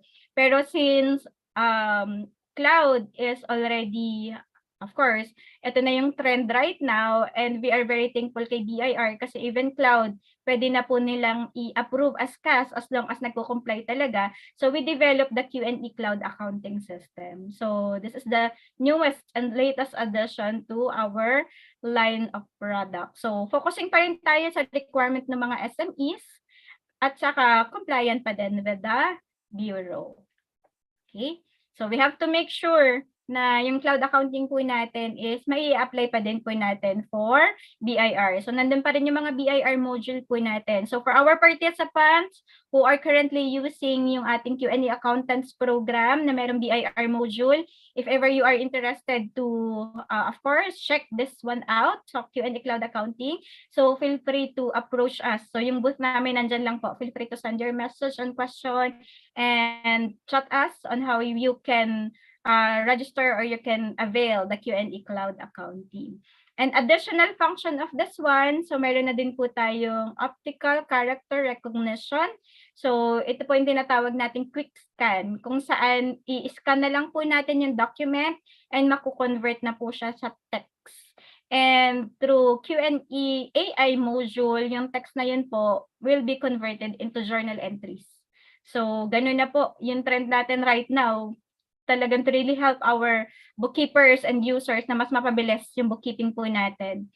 So scan lang po natin yung mga ta-type ng mga OR, ng mga details, kasi dun sa ano po natin, summary list of purchases, 'di ba? Sa SLS, SLP, magpo-provide po tayo ng relief that file. So, naka-indicate lahat ng details dun sa resibo. So, ayan po, pwede na po nating i-scan. Okay? Then, of course, I will be taking this privilege also to leave our contact details. So, for our participants, if you have questions regarding our newest line of product, and then feel free to approach us or contact us. Okay? So actually, that ends my presentation with regards to the computerized accounting system. So if you have questions, so feel free to chat in lang po yung ating mga questions para ma-discuss po natin in our Q&A. So again, thank you so much to PICPA, ACPAC for giving us this privilege to discuss yung computerized accounting system. And remind ko lang po ulit dun sa ating raffle. Ayan. So if you're interested, feel free to visit our booth, and then later on, i-draw po natin yung ating raffle. And isang accountants program naman po, Cash Ready accountants program yung ating ipapamigay. So kapag nakuha nyo na yan, di ba, pwede nyo na siyang gamitin for cash application. So feel free to visit our booth, and later po, of course, i-contact po natin yung mananalo sa ating raffle, pero ipipost pa din naman po namin yung winner on our Facebook page. Alright, so thank you. Thank you, Ms. Andrea. Let us give our speaker the warmest virtual applause. Thank you, Ma'am. Hindi lang naririnig. Grabe is Ms. Andrea. First few minutes pa lang, they're pouring in the questions. Grabe, hindi masundan ang aming tech. So applications are sometimes very industry specific. So there are a lot of questions whether what can you recommend as an application, let's say for agribusiness. Do you have any idea on applications to be used by a university? For SMEs, so and so on. So do you have, I'm not sure if you can give other than Q&A, no? Kasi natural, Q&A ang i-promote ni Ms. Anding. Yes.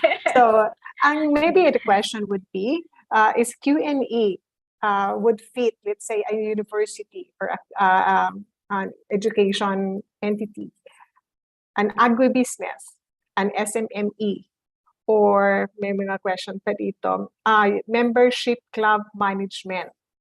So mga ganon, would it fit, or the Q&A would fit this kind of organizations?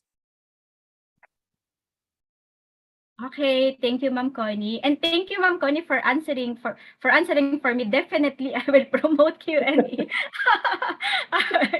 Siyempre po, siyempre si Q&A kasi yun yung may experience tayo for the CAS application. But of course, we don't want to be biased for those who are already using their existing accounting system, na happy and satisfied naman sila with the function and features of their accounting system. So, just to inform you, to share with you, si Q&A po kasi ready siya for any type of industries. So, pwede natin gamitin siya. Yung sa na-mention po natin for agriculture, for school. Actually, may mga clients po kami accountants program using po yung accountants program natin na nasa school po.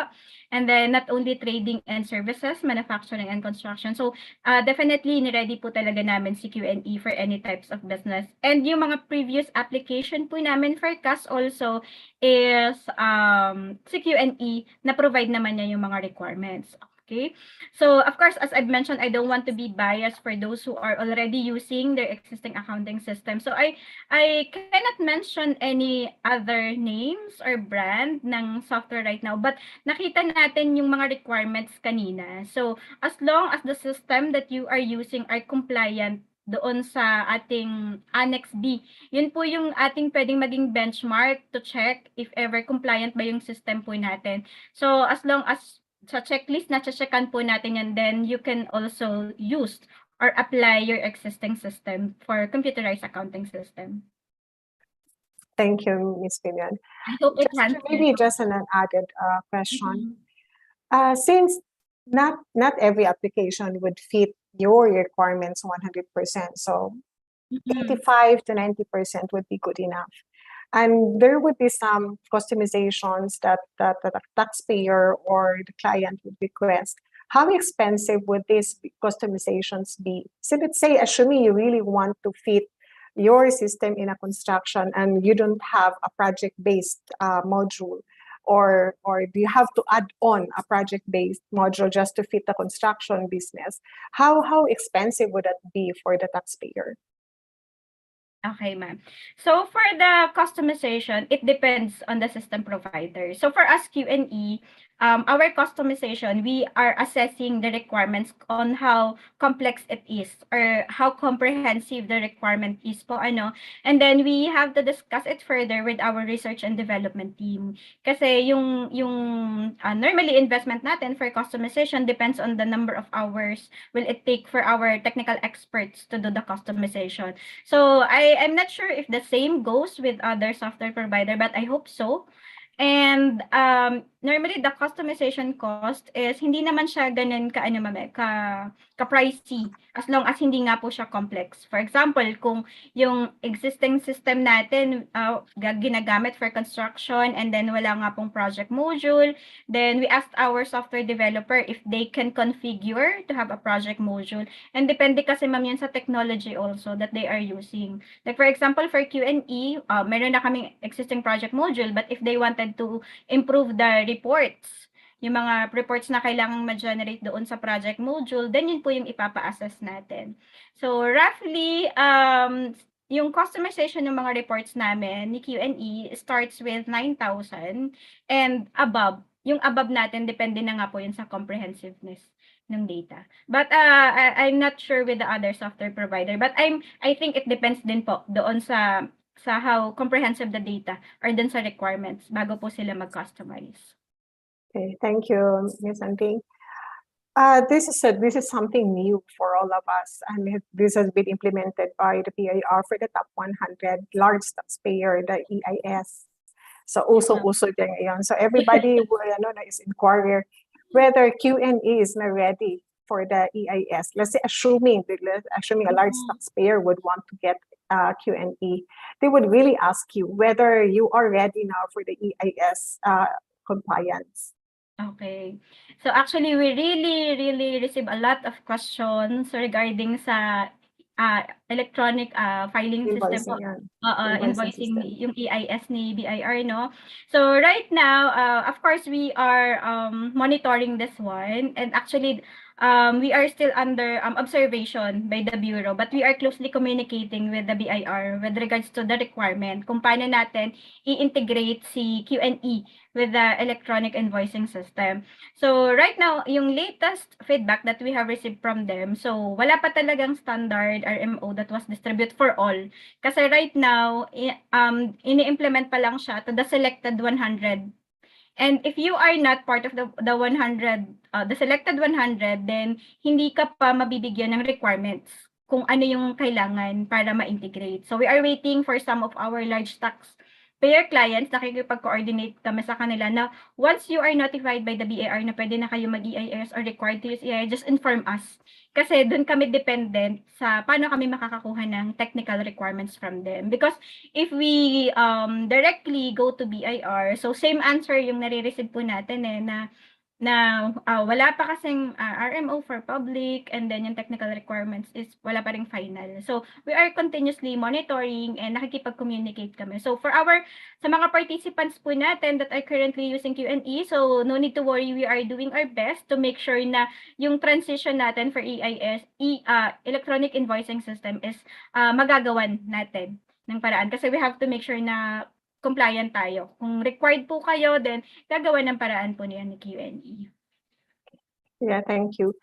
There was a related questions regarding the POS or sales from POS. So I'm assuming that the member or the attendee would like to ask whether Q&E would have interfaces inbound and outbound, because the POS is not part of the financial system, but it's an input to the financial system. So most of the time, the EIS would be coming from either the POS system or coming from Q&E, their financial system.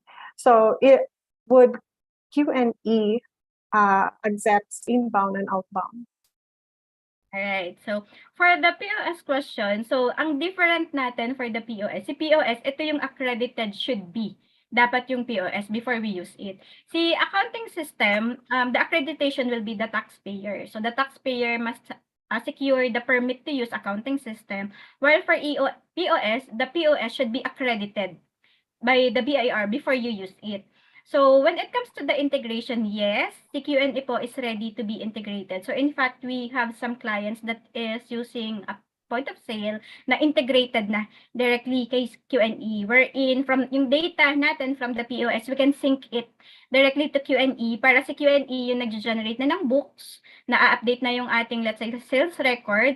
Then at the same time, si POS siya naman yung mga Z-reading, di ba? Yun yung mga pinoprovide naman ni POS.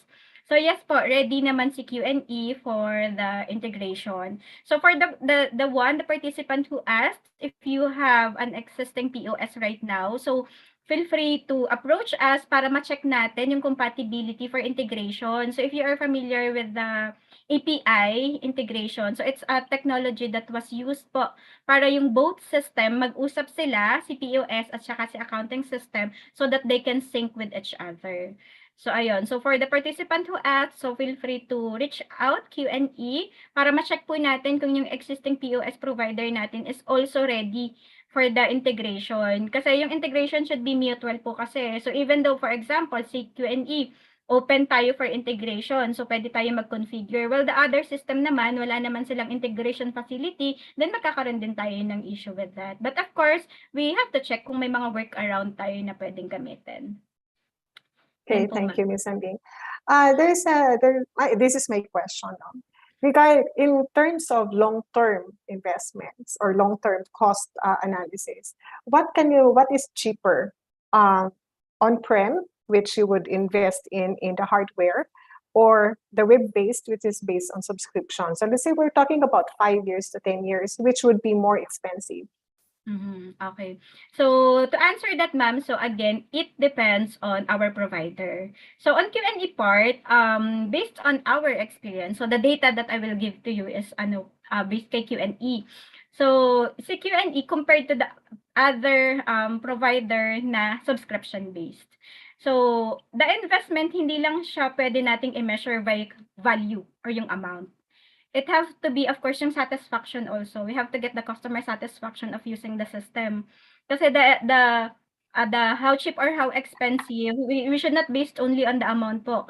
For example, you can purchase Q&E for as low as 4,000 pesos. Meron kaming system that is available na sa market, bookkeeping system, that you just invest 4,000 and this is perpetual. So it means hindi siya subscription. So 4,000 mo lifetime na yon.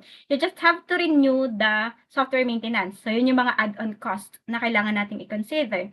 Another cost na pwede nating i-consider kapag gumagamit tayo ng mga on-premise is the number of users. So it have to add pa. Okay. So additional, yung na-mention mo nga ma'am, na other investment that we have to look to is the on-premise, yung maintenance natin ng server. So, for some, of course, based po ito din sa preference ng ating customer. For some, they still opted to use the on-premise at magbabayad na lang sila ng IT for the maintenance. Why they don't want to go on subscription? Because meron silang fear of losing their data, especially the traditional one. So, yes, the price of the on-premise server in a long run can be lower. Kasi pag binili mo yan na yun in 5 years, hindi ka na mag-a-add. Ang additional cost mo na lang dyan is the maintenance. So let's say nag-invest ka 100,000 for your server on-premise, and then annual, mag-spend ka na lang ng some small amount for the maintenance of the server. Then compare sa, let's say, every month, nagbabayad tayo ng subscription, mas mahal siya. Let's say, kapag in-add natin in total of 5 years. But we don't have to check lang po doon sa value. It's also on the, as I've mentioned, on the satisfaction. If, let's say, yung security ng data, kasi the cons of using on-premise, one time mo nga lang siyang binili is medyo prone pa din naman siya if you will not go for a very, very secure maintenance, may chance pa rin tayo ng mapasok ng virus, makorrupt yung data natin. So yung kasi yung fear ng iba why they don't want to subscribe is the loss of data, wherein they didn't know na medyo prone pa din, mas prone pa din actually for the loss of data yung mga naka on-premise. Ayan. And then for the subscription, yes, it may be a small investment for the first few years, pero in the long run, pag kinumpute natin, mas malaki yung value. Pero how secure are you using your subscription? So normally, may mga ano naman po tayo, agreement. For example, we subscribe the cloud to Amazon or Microsoft. So, syempre, yung security, mas comfortable naman tayo because that's Amazon and Microsoft.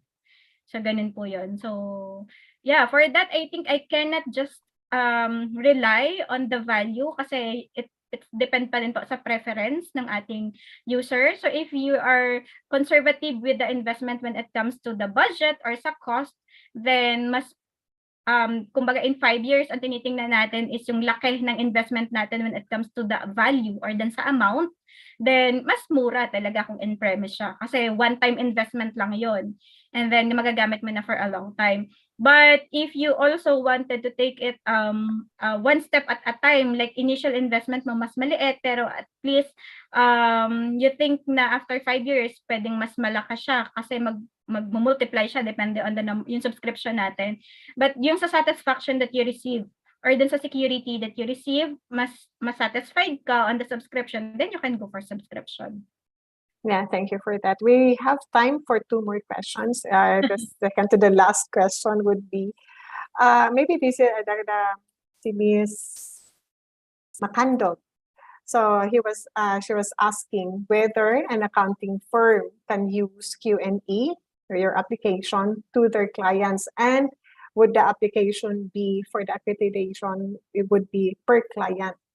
Kasi di ba, some of the accounting firms would use one accounting system and just create companies within that server.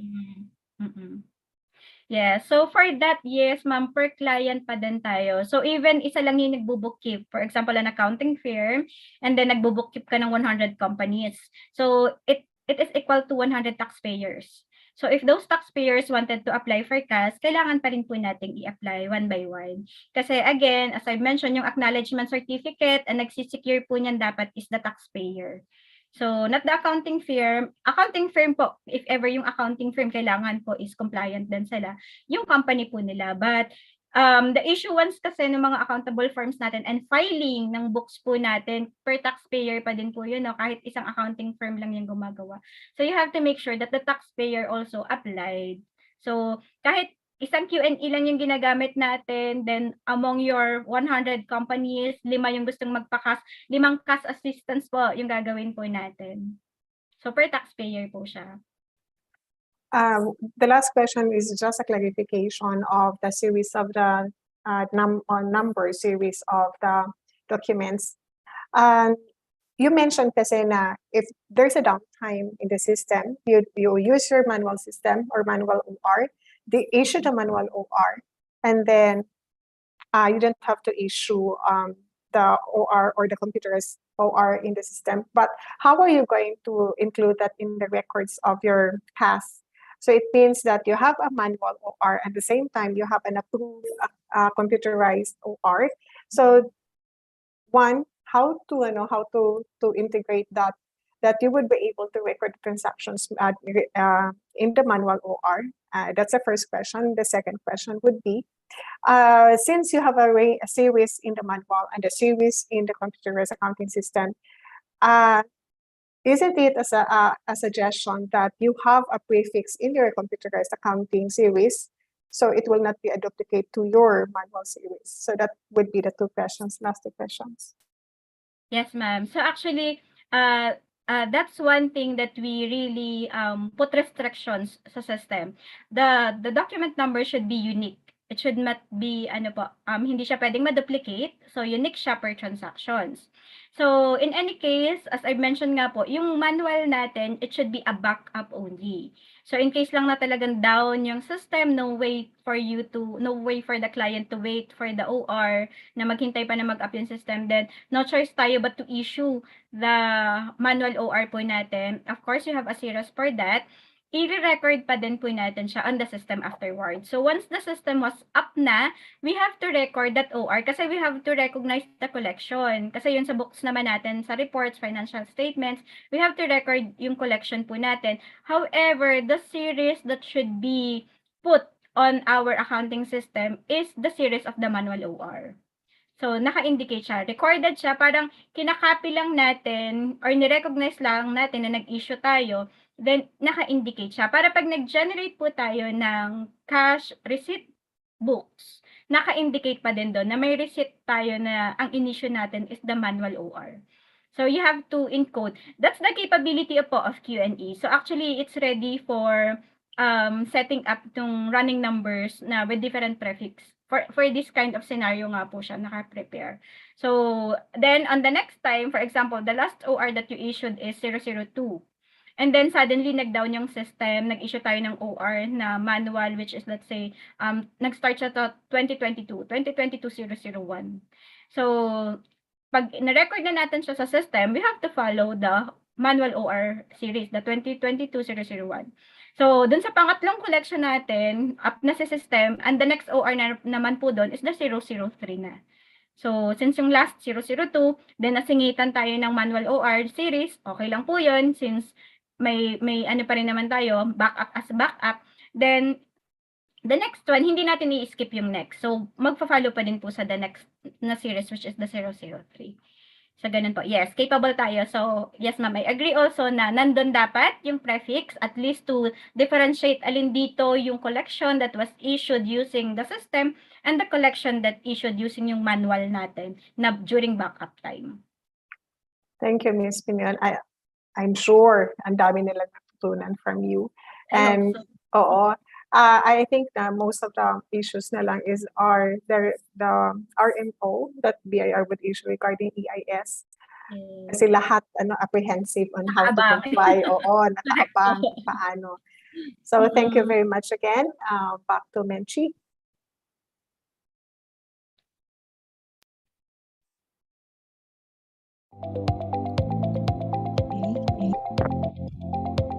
Thank you very much, Miss Andrea A. Pinion and Miss Connie.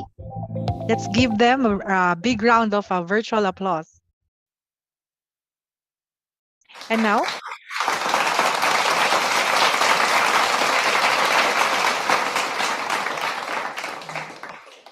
may I call on our summit committee to present our plaque of appreciation to our distinguished guest speaker.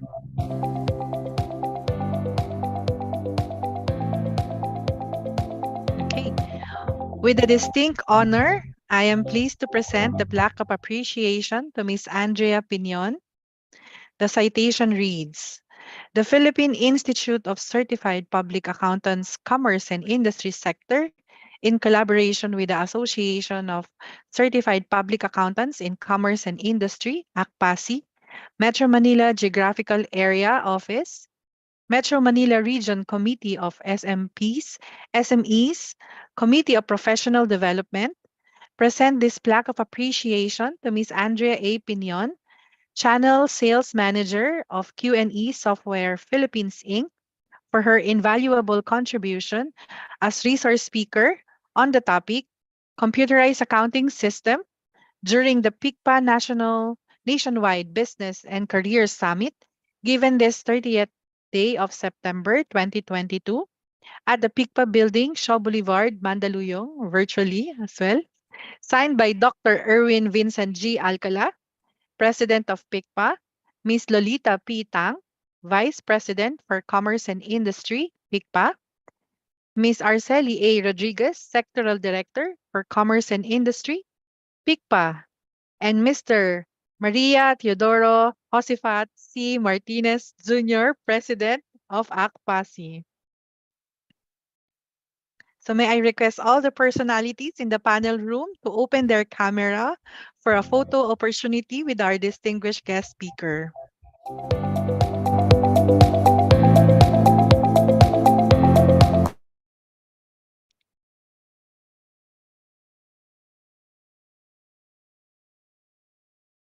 Smile.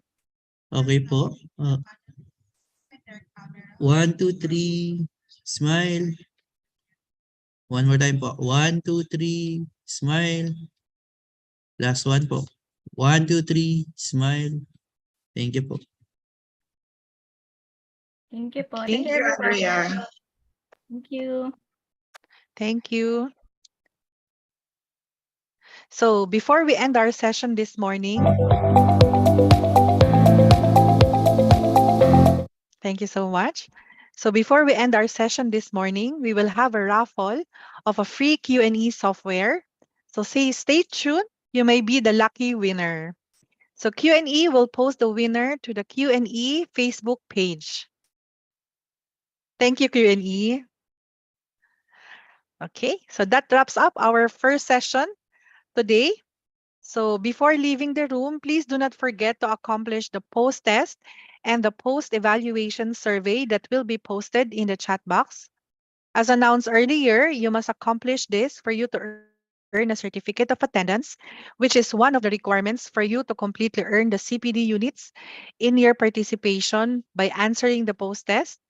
So please answer the post test now.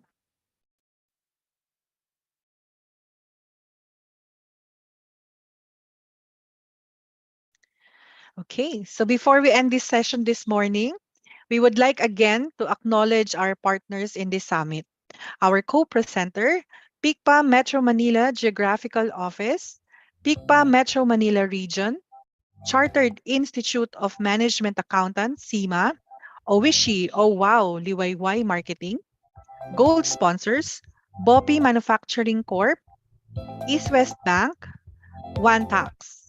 Our silver sponsors, AB Squared Institute of Accounting Philippines, Boys and Paint Philippines Inc., Court Meridian Hotel and Suites Subic Bay, Clio International Marketing Corporation, Nutritive Snack Foods Corporation, Progressive Poultry Supply Corporation, UNE Software Philippines, Tibas Carriers Inc., Topa Global. Our bronze sponsors, Asian Institute of Taxation, Harvest Agribusiness Corporation, and Strategic Dimension Company. So thank you for partnering with us for this event. Again, we would like to remind everyone that there is a career fair corner in the Huva platform where you can visit job postings and job offerings with our sponsors. All the video presentation in this summit can be accessed within the 3-month period from the date of publication here at Huva platform. So you can watch it over and over again using the link we provided you in joining this summit. So once again, ladies and gentlemen, thank you for joining us in the PICPA Nationwide Business and Career Summit. The second session will start later at 2 o'clock in the afternoon. So we will start broadcasting at 1:30 p.m. So we hope to see you later. And again, thank you to all our resource speaker, program participants, secretariat, and of course, to all our attendees for today. So this is Mensch Marsan Marcos. See you later at 2 p.m. for our afternoon session. Have a good lunch. Thank you.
quick to adapt, we pivoted on a pinhead with agility and resilience. We thrived in the face of adversity, dug deep, converted obstacles into opportunities, and emerged with an invigorated mindset and a new resolve. And, as we've always done throughout our history as a profession, we harnessed that resilient spirit and passed it on to members, students, employers, global economies, and society as a whole. Out of disruption and chaos, we did what we always do. We led. We were influential advocates for COVID-19 relief and economic recovery across the globe, becoming the go-to resource for news, tools, guidance, and learning. We rolled out the CGMA Finance Leadership Program globally, a new online pathway to the CGMA designation, and launched remote testing of CIMA qualification exams for the first time.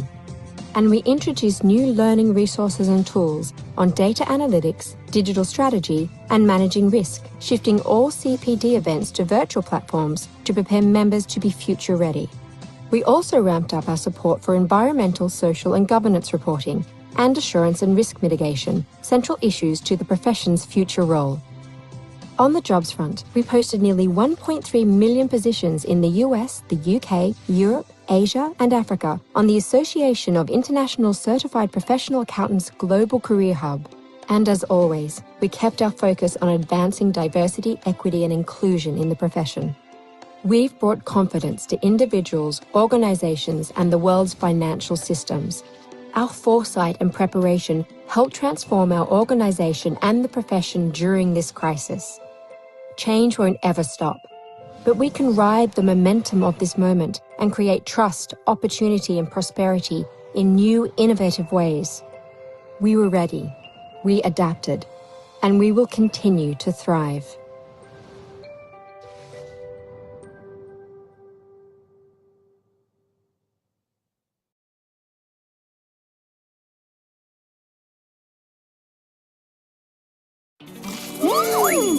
Asim! Yan ang panga-ngasim. Ang kiliti sa panga mula sa crunchy asim ng Oishi Cracklings. Asim! Sarap! Panga-ngasim, Oishi Cracklings. If symptoms persist, bilhin na sa sukong tindahan. Paano maging hot? Mag-spicy Oishi prawn crackers. Just feel it, flex it, and fire it up. Ba't ka mahihiya when you're hot? Spicy Oishi prawn crackers. Itodo ang hotness.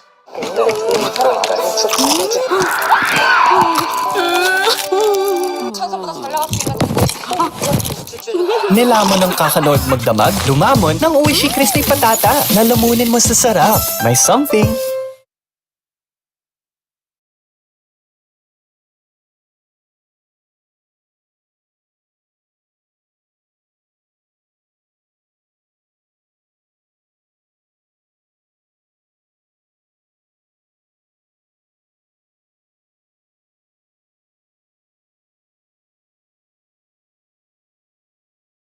Some transactions like big cash deposits can't be done online or through the ATM, so you really need to go to the bank.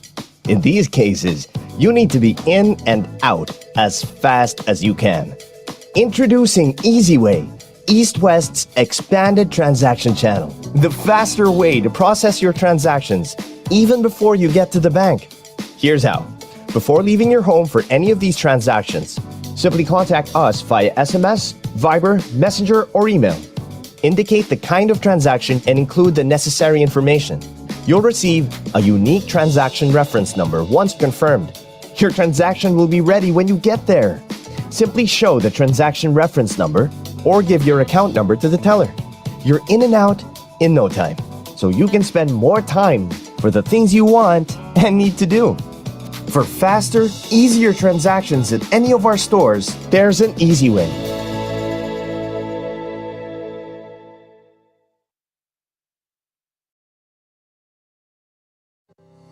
Narito ang ilang common challenges sa pag-generate ng financial reports manually.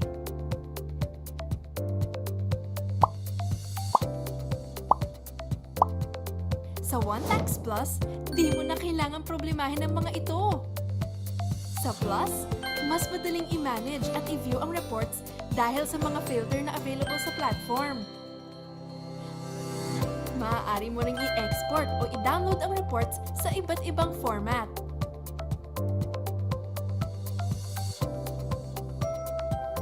At pwede mo ring i-drill down ang total at i-reclass ang mga transaction. Narito ang pwede mo pang ma-experience sa paggamit ng OneTax Plus. Ito naman ang mga financial report na pwede mong i-generate sa platform. Easy lang, di ba? Pag in-automate ang financial reports sa OneTax Plus. Sign up na at plus.one.tax.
Hey, look up.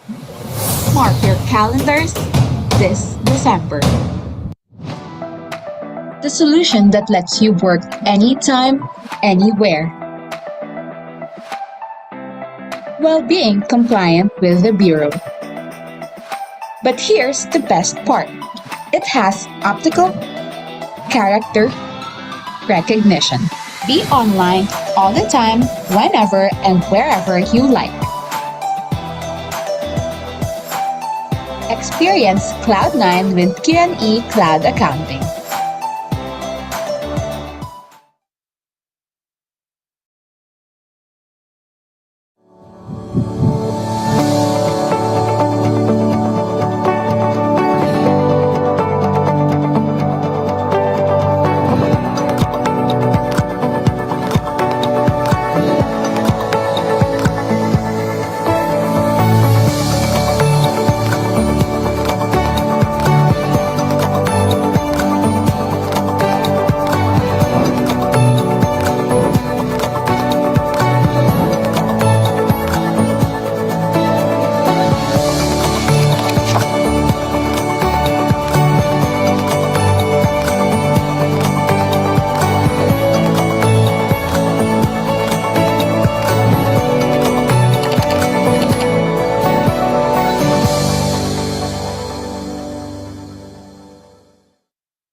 Harvest Agribusiness Corporation was established in 1997, then as a distributor of high-quality hybrid seeds. From there, the various difficulties and challenges faced by the Filipino farmer were revealed to us, pushing our development of various products for each one. Today, our catalog of solutions include quality seeds for better productivity, agri-plastics for soil and seedling health, sustainable crop nutrition and protection inputs, climate-resilient greenhouse and irrigation systems, labor-efficient machines like tractors and drones, and many more. With 8 branches and over 100 dealers and partners throughout the Philippines, we bring these products to Filipino farmers nationwide.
What started as an institutional forum among a small group of professional accountants in 1973, the Association of Certified Public Accountants in Commerce and Industry, or ACPAC, has now turned out to be one of the respective organizations contributing to the growth of the accountancy profession in the country. Composed of CFOs, comptrollers, finance officers, chief accountants, internal auditors, and officers and staff in finance and other departments of top private corporations, PICPA remains to be the biggest and premier organization of CPAs in commerce and industry sector, primarily serving the professional development needs of its members, as well as advancing the relevance, value, and ascendancy of the accountancy profession in order to continue to be an indispensable ally of the government in nation building. Through the years, PICPA continues to seek and pursue effective ways of advancing and upgrading the professional development of professional accountants in the commerce and industry sector through seminars, training, discussions, research, and dynamic exchange of knowledge among its members. PICPA assists its members in addressing common problems in accounting, information system, business finance, administration, and management, and help them render sound, effective business decisions. PICPA promotes high professionalism and adherence to established ethical standards in the performance of services and responsibilities. PICPA creates for its members an environment of learning, social relevance, and fellowship.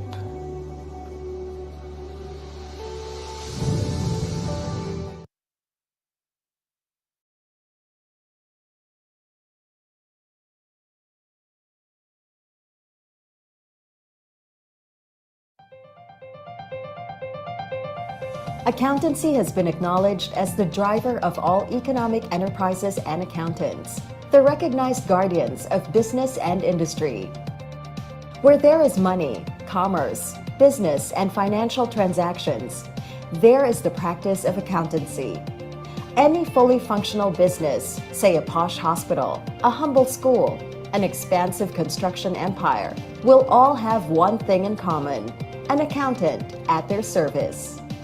That makes us at PICPA the all-important flowing oil that grease all the gears of the economy of our country. We are PICPA, the Philippine Institute of Certified Public Accountants.